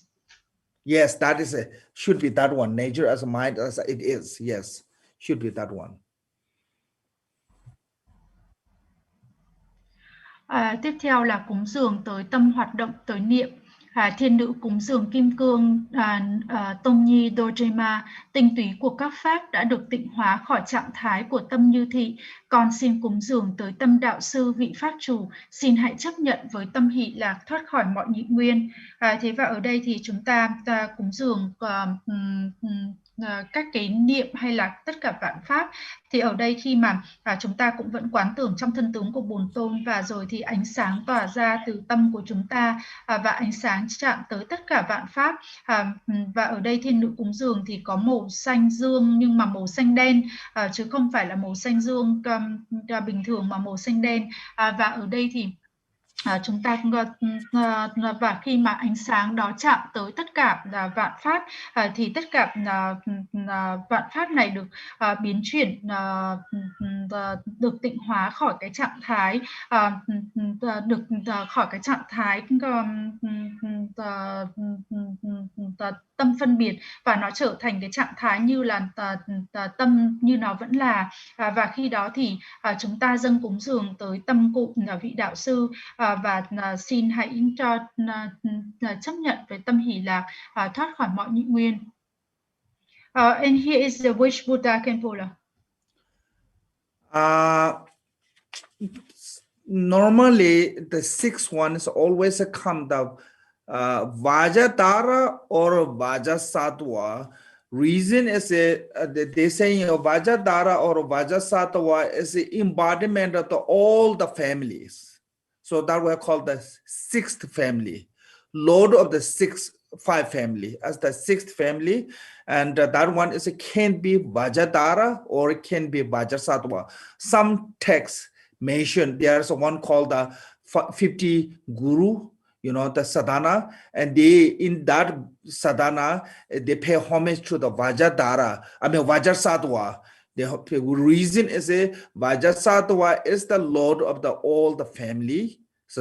And but many other time you see Vajradhara. 6th family is always sees a Vajradhara because Vajradhara is the lord of the all family. So I think those two are commonly comes, Vajradhara or Vajrasattva, because this is the embodiment of the all the family, like you know, when it compounded of the all the family, what become is the 6th family, you know, inseparable all the 5 families. So answer is maybe Vajradhara.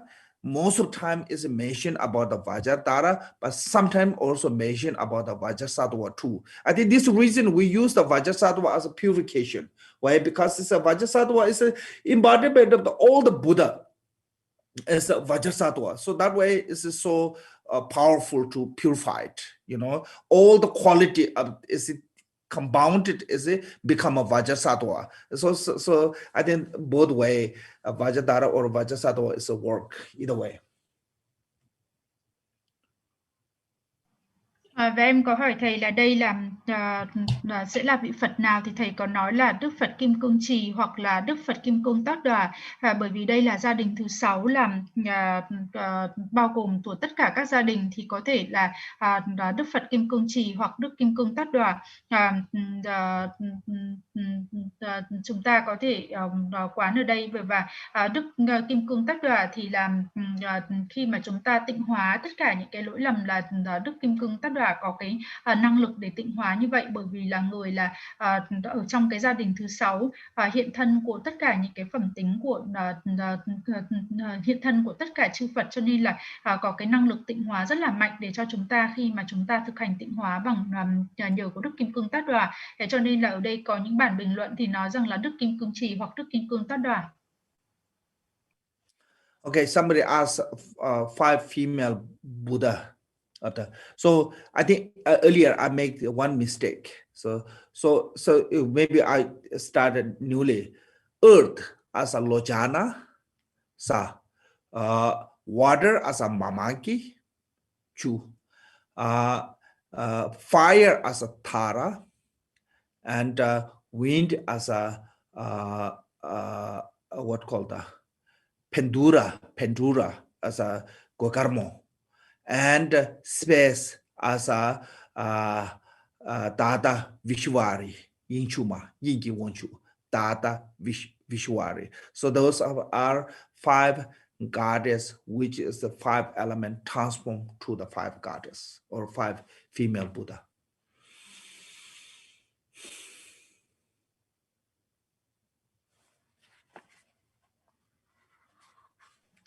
Thầy sửa lại một chút, vì ban nãy là 5 cái vị Phật nữ ạ.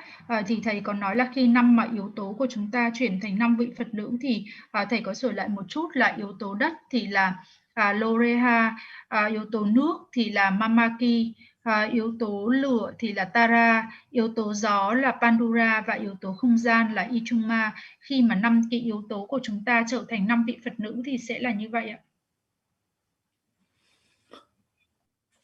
Okay, so that is the inner offering of the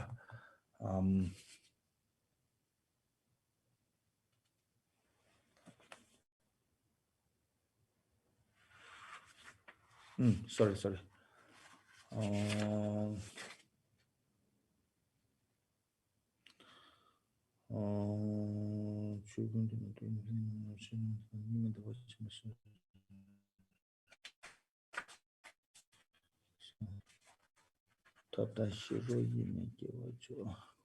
was looking at the wrong page. Sorry. Okay, now inner offering, outer inner secret offering. Secret offering, as I said, I offer men's and wisdom inseparable, that the Supreme Victorious One of the five family with the consort that the assembly of the Vajra and then Dakini, please accept this great bliss. So, sacred offering is a that union of the bliss. There's a come union of the bliss. That one is an offering to the. So there's a five Buddha family with the unions. So because first Akshobhya with the Mamaki, union with the Mamaki, and Amitabha union with the Pandari or Basani, or Rana Sambhava union with the Lojana, and Amoga Siddhi union with the Thara, and the Barojana union with the Vajra Dadu Ishwari. So this is called the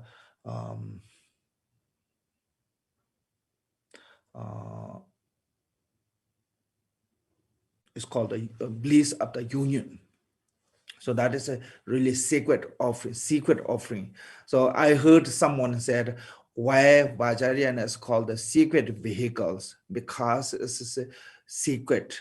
Why is it so difficult to understand? And it's naturally secret. So this kind of a practice is, if you take that literally, and you created a more problem. That reason, I think this is the main reason, this kind of a main reason Adisha need to come to Tibet, because there are some people use those as literally, and because in the Vajrayana, they have a time to perform those conduct. If you think this as literally, you bliss up through the union as an offering, then there's a huge mistake may come, because our bliss is, as earlier I mentioned, our bliss is mixed with the afflicted emotions. That way it's always become a negative.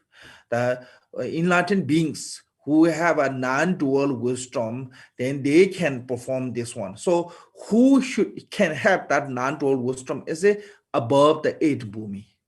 Above the 8th bhumi, and it's called the Mahasiddha contact. So those Mahasiddha contact, they can do all those performing without corrupting their mind from the defilement. When we perform those honors, our mind immediately will corrupt it by the defilement. So that reason is this is we have to, imagination. Imagination is called a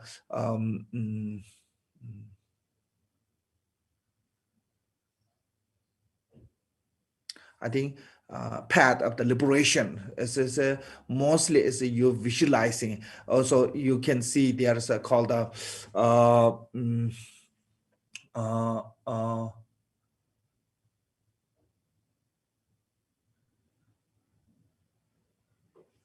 Kama Mudra and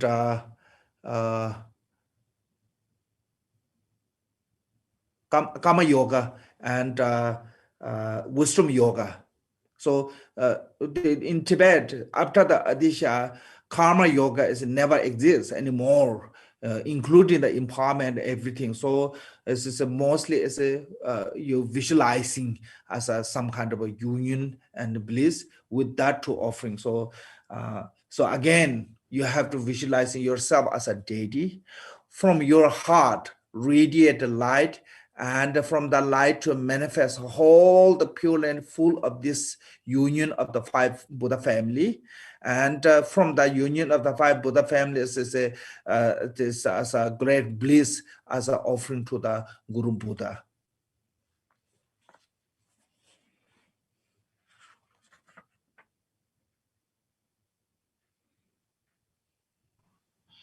Và bây giờ thì chúng ta đến cái phần cúng dường ẩn mật, và cúng dường ẩn mật lần đầu.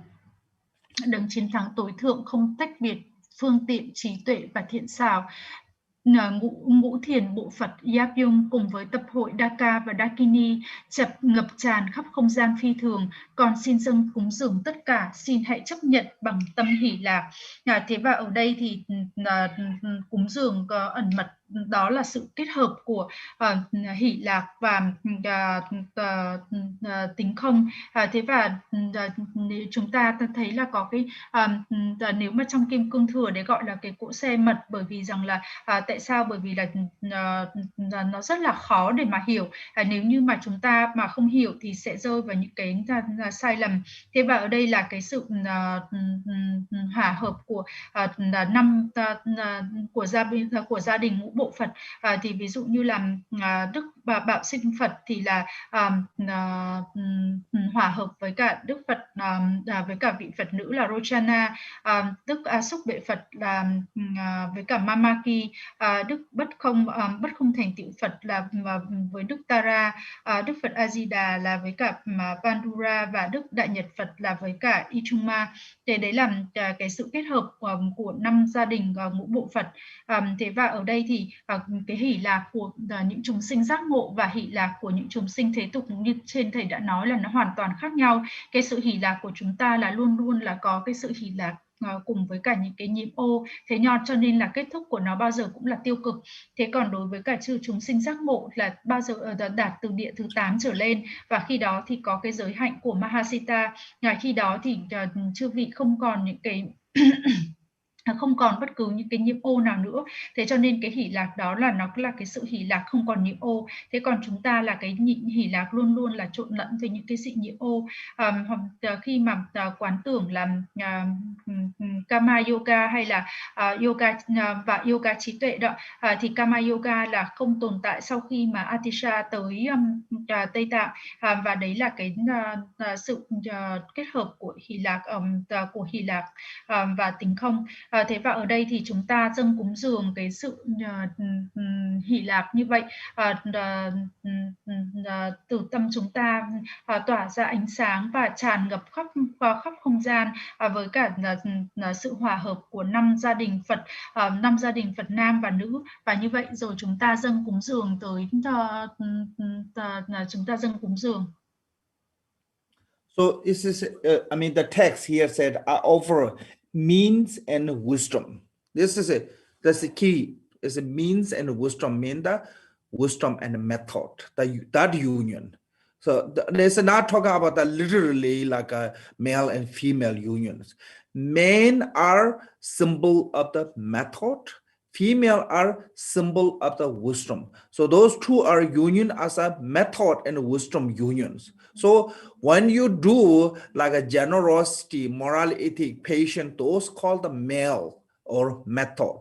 And with the free from three sphere, that practice as a with the free from three spheres as called the wisdom. So these two together. So normally when we do the method practice without the wisdom, you know, so that way it's not a union. So here the Buddha, 5 Buddha as a manifests as a union with as a symbol of a wisdom and method inseparable. That way is called a means and wisdom. It's a mean and wisdom inseparable. That is mainly is talking about the wisdom and method inseparable. So whatever we put the action, whatever put the action object is called the method. That action is supported by the wisdom of what called primordial wisdom of free from three sphere. It's called that. So that way, these two together is become complete. So that union is a form of a first is with the form of a 5 Buddha and the 5 female Buddhas unions.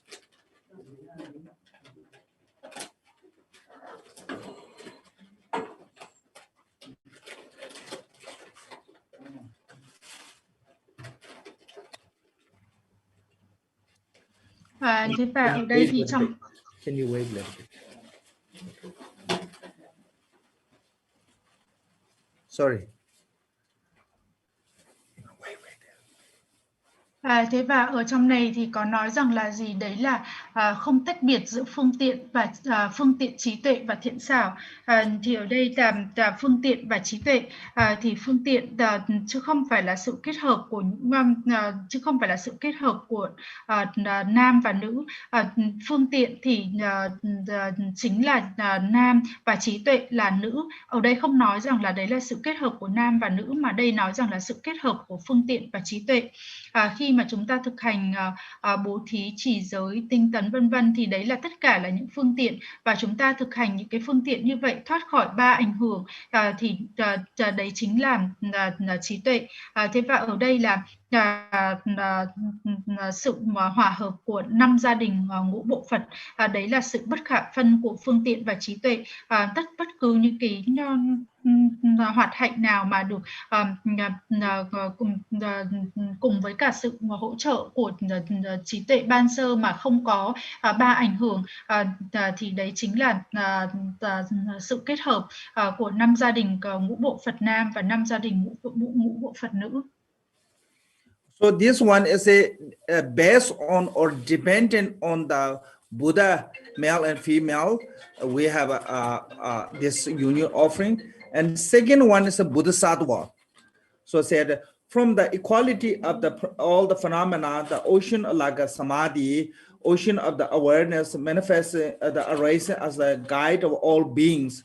Please accept a symbol of the Victoria offering of the Bodhisattva who ruled all the Buddha fields. So this is like normally all the Bodhisattva, not just only 8 great Bodhisattva, but specifically in our tradition, we have 8 great Bodhisattva like, Avalokiteshvara, Manjushri, Vajrapani, Krishnagarbha, or what called Bharajana, Mitriya, and there's those 8 Bodhisattva union with the consort of the female Bodhisattva too, and that all offering. So from your heart, yourself as a deity, from your heart radiate the light, and all the field is completely purulent, it's completely filled with the light, and the light is transformed to the union of those Bodhisattva, male and female, and that bliss of this through that union of the bliss is offering to the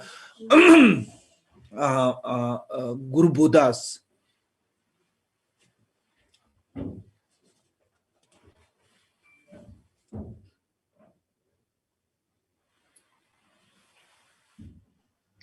Tiếp phần trên là nói về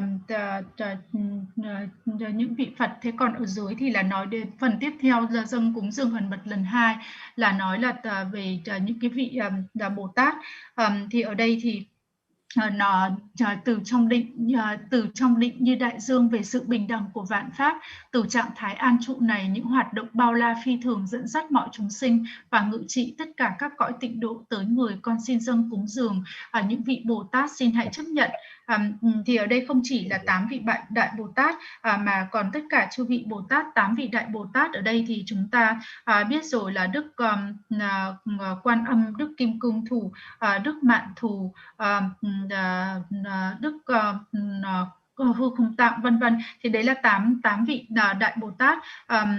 Và ở đây thì chúng ta quán tưởng rằng là chúng ta trong thân tướng của Bổn Tôn và từ tâm của chúng ta thì ánh sáng tỏa ra, và những cái ánh sáng trí tuệ này tràn ngập khắp nơi, và đấy cũng là cái sự kết hợp giữa hỷ lạc, phương tiện, và cũng là sự kết hợp giữa hỷ lạc và tính không, và đấy là 8 vị đại Bồ Tát và những cái vị phối ngẫu. Then third one is based or depend on the wrathful and offering also. So this is called one of the great fears of the wrathful out of the immeasurable compassion, show the grinding of the teeth and the fierce face as their pulsing body. Please accept this wrathful Victoria, one of the primordial wisdom, who defeated the horde of the Mara by the roar of Hung and Pat. So this one is most of you have to understand is a wrathful is a manifest from the compassion, not the anger. Our wrathful is a manifest from the anger or hatred or jealousy. In Latin, wrathful is a manifest from the compassion. It's called the, you can put the box there. Put box there. No. The mouse is being outside. Oh, okay. Okay, so that is a and now might distract a little bit. So that way manifests as a wrathful. It's I think like in the American they call the tough love. So with a kind of a tough love, we manifest as a the wrathful, because sometimes it's not going to be listened by the peacefully. You know, when try to be nice, always be, and you will spoil, like lots of parents, they never discipline their kids and always be show their love, and those kids are really what called what call this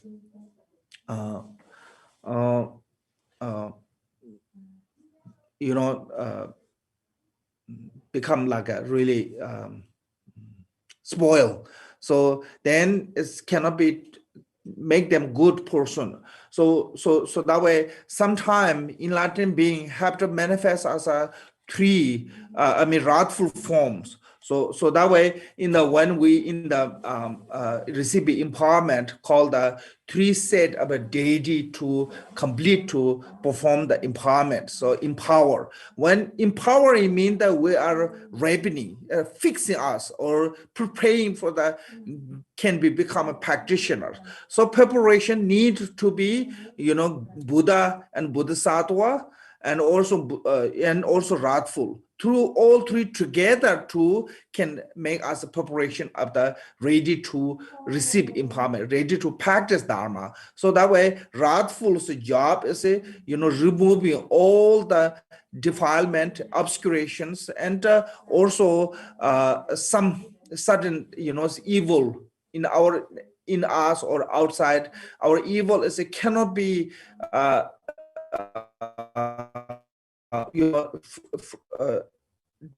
demolish or remove unless there's some kind of force comes. Sometime, without the force, we're not going to give up our misbehavior. So that way we need the forceful. So that is called the wrathful. So, but those wrathful actually come from the compassion, come from the care. Without the care, if they show up wrathful, it's become negative. But with the care, when they show up the wrathful, it is become a positive. So that reason is we use as a tough love or different name, but that is come from the wrathful. So this wrathful is a manifest from the compassion.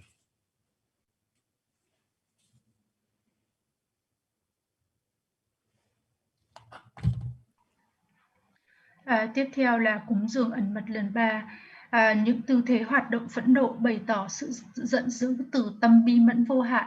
Trong chư tế nhảy múa với khuôn mặt dữ tợn, răng nghiến chặt, âm thanh hung nộ, hung và phét tiêu diệt 7 ma vương. Tới người, con xin dâng những hoạt động phẫn nộ của trí tuệ chư Phật, xin hãy chấp nhận. Ở đây thì là muốn nói là từ những cái vị Phật phẫn nộ. Ở đây thì nhưng mà những cái vị phẫn nộ lại thi triển từ cái sự bi mẫn chứ không phải là từ cái sự sân hận. Bình thường khi mà chúng ta mà bộc lộ cái sự phẫn nộ của mình là bởi vì cái sự sân hận của chúng ta, cáu giận của chúng ta. Thế nhưng ở đây thì đối với những chúng sinh giác ngộ thì từ lòng bi mẫn mà chư vị thi triển những cái chư vị thi triển cái hoạt động phẫn nộ này, giống như là khi mà những cái người cha mẹ mà họ rất là nói với con cái bằng những cái lời rất là tử tế thì những cái đứa con nó không nghe. Thế nhưng mà khi mà như vậy thì cha mẹ thì phải cáu với chúng thì chúng mới nghe theo. Thế và như vậy là cái sự phẫn nộ của cha mẹ như vậy là từ cái sự bi mẫn, là từ cái sự mà săn sóc. Thế và ở đây thì khi mà chúng ta nhận quán đỉnh cũng vậy, quán đỉnh cho phép để chúng ta có thể thực hành được, thì chúng ta có nhận quán đỉnh từ ba bộ của chư Phật, chư Bồ Tát và từ những chư vị phẫn nộ, và để cho chúng ta có thể sẵn sàng thực hành. Và những cái hoạt hạnh của những cái chư vị phẫn nộ là ở đây là để loại bỏ tất cả những cái chướng ngại, loại bỏ tất cả những cái tiêu cực, tất cả những cái ma quỷ, và chúng ta và bắt buộc là phải từ bỏ những cái sự tiêu cực. Thế và nếu như mà bằng cái sự săn sóc, bằng cái sự chăm lo, thì như vậy sẽ cái hoạt hạnh phẫn nộ nó mới sẽ trở thành tích cực. Còn nếu như mà không có cái sự lo lắng, không có cái sự bi mẫn, thì cái hoạt động phẫn nộ nó sẽ trở thành là tiêu cực. So in Lord Jidasumgun said this specific offering of the bliss, or as I said, through the experience of the luminosity, they sell bliss, luminosity, and non-conceptual. So when you practicing a Mahamudra and this kind of experience and realization, you have to keep the secret, So that way is called that is the best offering of the practice of Mahamudra. When you practice a Mahamudra, you will have experience of the De Cell Medo. So it's a bliss, luminosity, and non-conceptual. So that is the become a greatest offering to the Guru. With that offering, then you become closest to the offering to the Supreme Guru. So this kind of offering, this is called the performed dharma. So we will not give into the publicly teachings. So Lord Jidasumgu said, if you can keep this as a secret practice,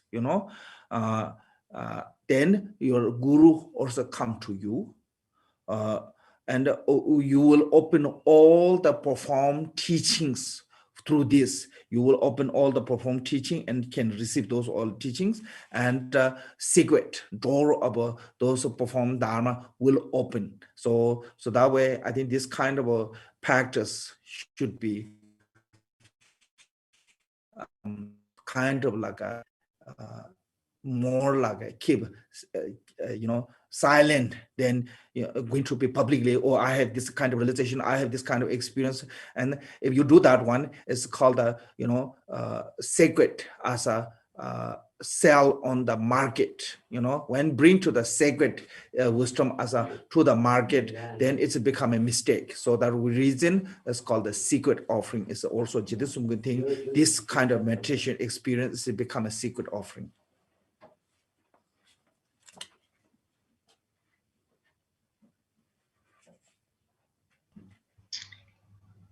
Tổ Trích Tên Sung Côn có nói rằng là gì khi mà chúng ta dâng cúng dường cái sự hỷ lạc như vậy, đó là những cái sự trải nghiệm của hành giả khi mà thực hành, có được những trải nghiệm sự sáng rỡ, trải nghiệm hỷ lạc, trải nghiệm không khái niệm. Đấy là tất cả những cái trải nghiệm của hành giả và phải giữ bí mật, và đấy là cái món cúng dường tốt nhất của thực hành. Và như vậy thì đem dâng máu cúng dường này lên tới đạo sư. Nếu khi mà đấy là những cái pháp khi mà chúng ta thực hành không phải là để mà đem ra nói ở chốn công cộng, và chúng ta cần phải giữ bí mật tất cả những cái trải nghiệm của mình và dâng lên đạo sư, và như vậy thì đã mở ra tất cả những cái cánh cửa để thực hành những cái thuyết giảng. Nếu như mà chúng ta mà nói rằng là con có những trải nghiệm như thế nọ như thế kia và chúng ta khoe khoang, thì như vậy là giống như là chúng ta đem ra để mà phô ra ở cái nhà chợ như vậy, thì sẽ không còn giá trị nữa. Mà ở đây thì chúng ta phải giữ như là những cái phẩm cúng dường mật, và chúng ta dâng tới ân sư của mình, và như vậy thì sẽ là làm hài lòng cho đạo sư. Then the fourth offering is called the ultimate offering. Said all the manifold of the cloud of the outer inner sacred offering are offered in this vast mandala of the Samantabhadras mind, within the mode of the abiding of the of changing and non-duality, and surpass offering of the suchness is offered. So this one is talking about the all those we talk about the earlier arranging the outer inner secret offering. And this is a vast mandala of the Samantabhadras mind. What this means, the vast mandala of the Samantabhadras mind mean that all those arranged offering as a free from three spheres, objects, subject, and action. That kind of a concept is free from that kind of concept. This one is used as a supported by the primordial wisdom. So with this kind of primordial wisdom, and it become an ultimate offering. So with this, then we offer to the Guru. So with the ultimate offering within the mode of abiding of unchanging non-duality. So those is unchanging non-duality mean the primordially nature one. As when we have a conceptual of offering object, this is called the changing duality. So non-changing duality is then try to see that true nature is called the primordial wisdom, which is naturally abide there. So with that seeing of the naturally abiding all those offering object with the support of the naturally abiding, then it become a wisdom. So you offering outer inner secret is become an offering. But when those offering is supported by the free from three sphere, it's become ultimate offerings. There's no separate. Also, you can say when you meditating on the nature of a mind, when you meditate on the Mahamudra, that is also, you can say, ultimate offerings.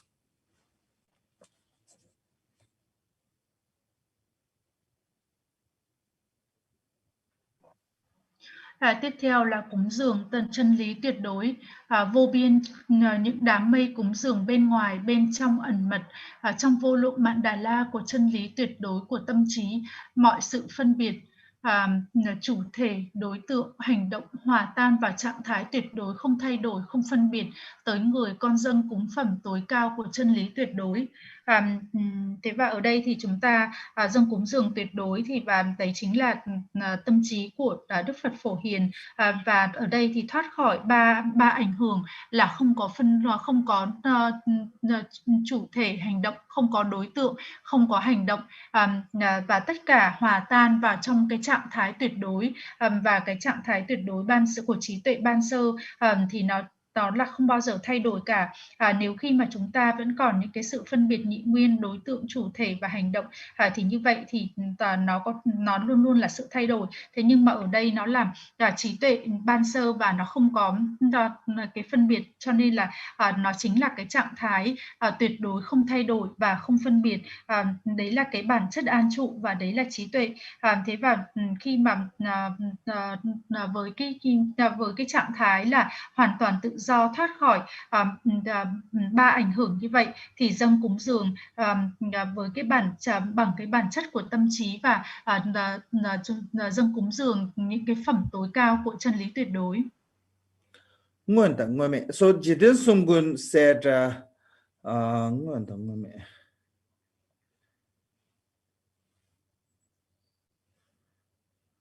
I try to find the. So I think tangible and intangible. Like a tangible means like earth, water, fire, those kind of. Intangible means like space. I think this kind of all the phenomena basically is when you mix with the inner nature of a mind, it's becoming inseparable of within your inner nature of a mind. That is what is called the Samantabhadras offering, and that is the ultimate offering. So Jiten Sumgun said that one. So all this, I think this code also say is within the whatever this vast mandala of Samantabhadra minds within the mode of abiding the unchanging and non-duality. So that is what is the samatha bhaja's mind mean. All the phenomena, tangible and untangible. I think that's use that one. So those kind of phenomena is inseparable of the inner nature of your mind. Inseparable inner nature of your mind, and that is become the ultimate offerings.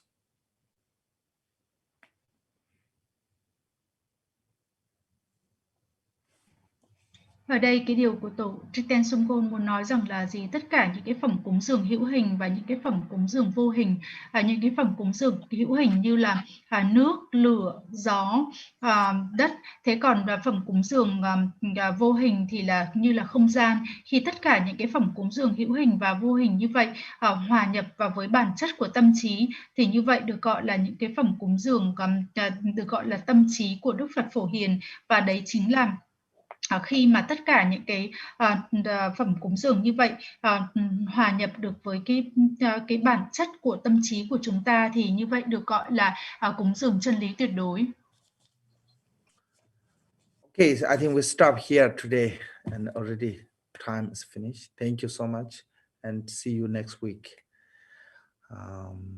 same time. Janju sem jo rembo che ma je ba na je jo che je ba nyam ba mem ba ya con e con do pe wa sho ta da con de tam je tu sun do sa ba da ye be je ve za wan de ta da sin je dan je nyu do la na me ba yan da ba zo be jan ju ren bo je do ba ju je she ja ko se kon je je den de na la wan da de kon ba ren je be je den ba se she tu san kon ben zen ju je. Okay, thank you, everyone. Thank you, Ms. Tao. Thank you, Khenpo. Yeah. Oh, I have to stop this. Yeah. Okay.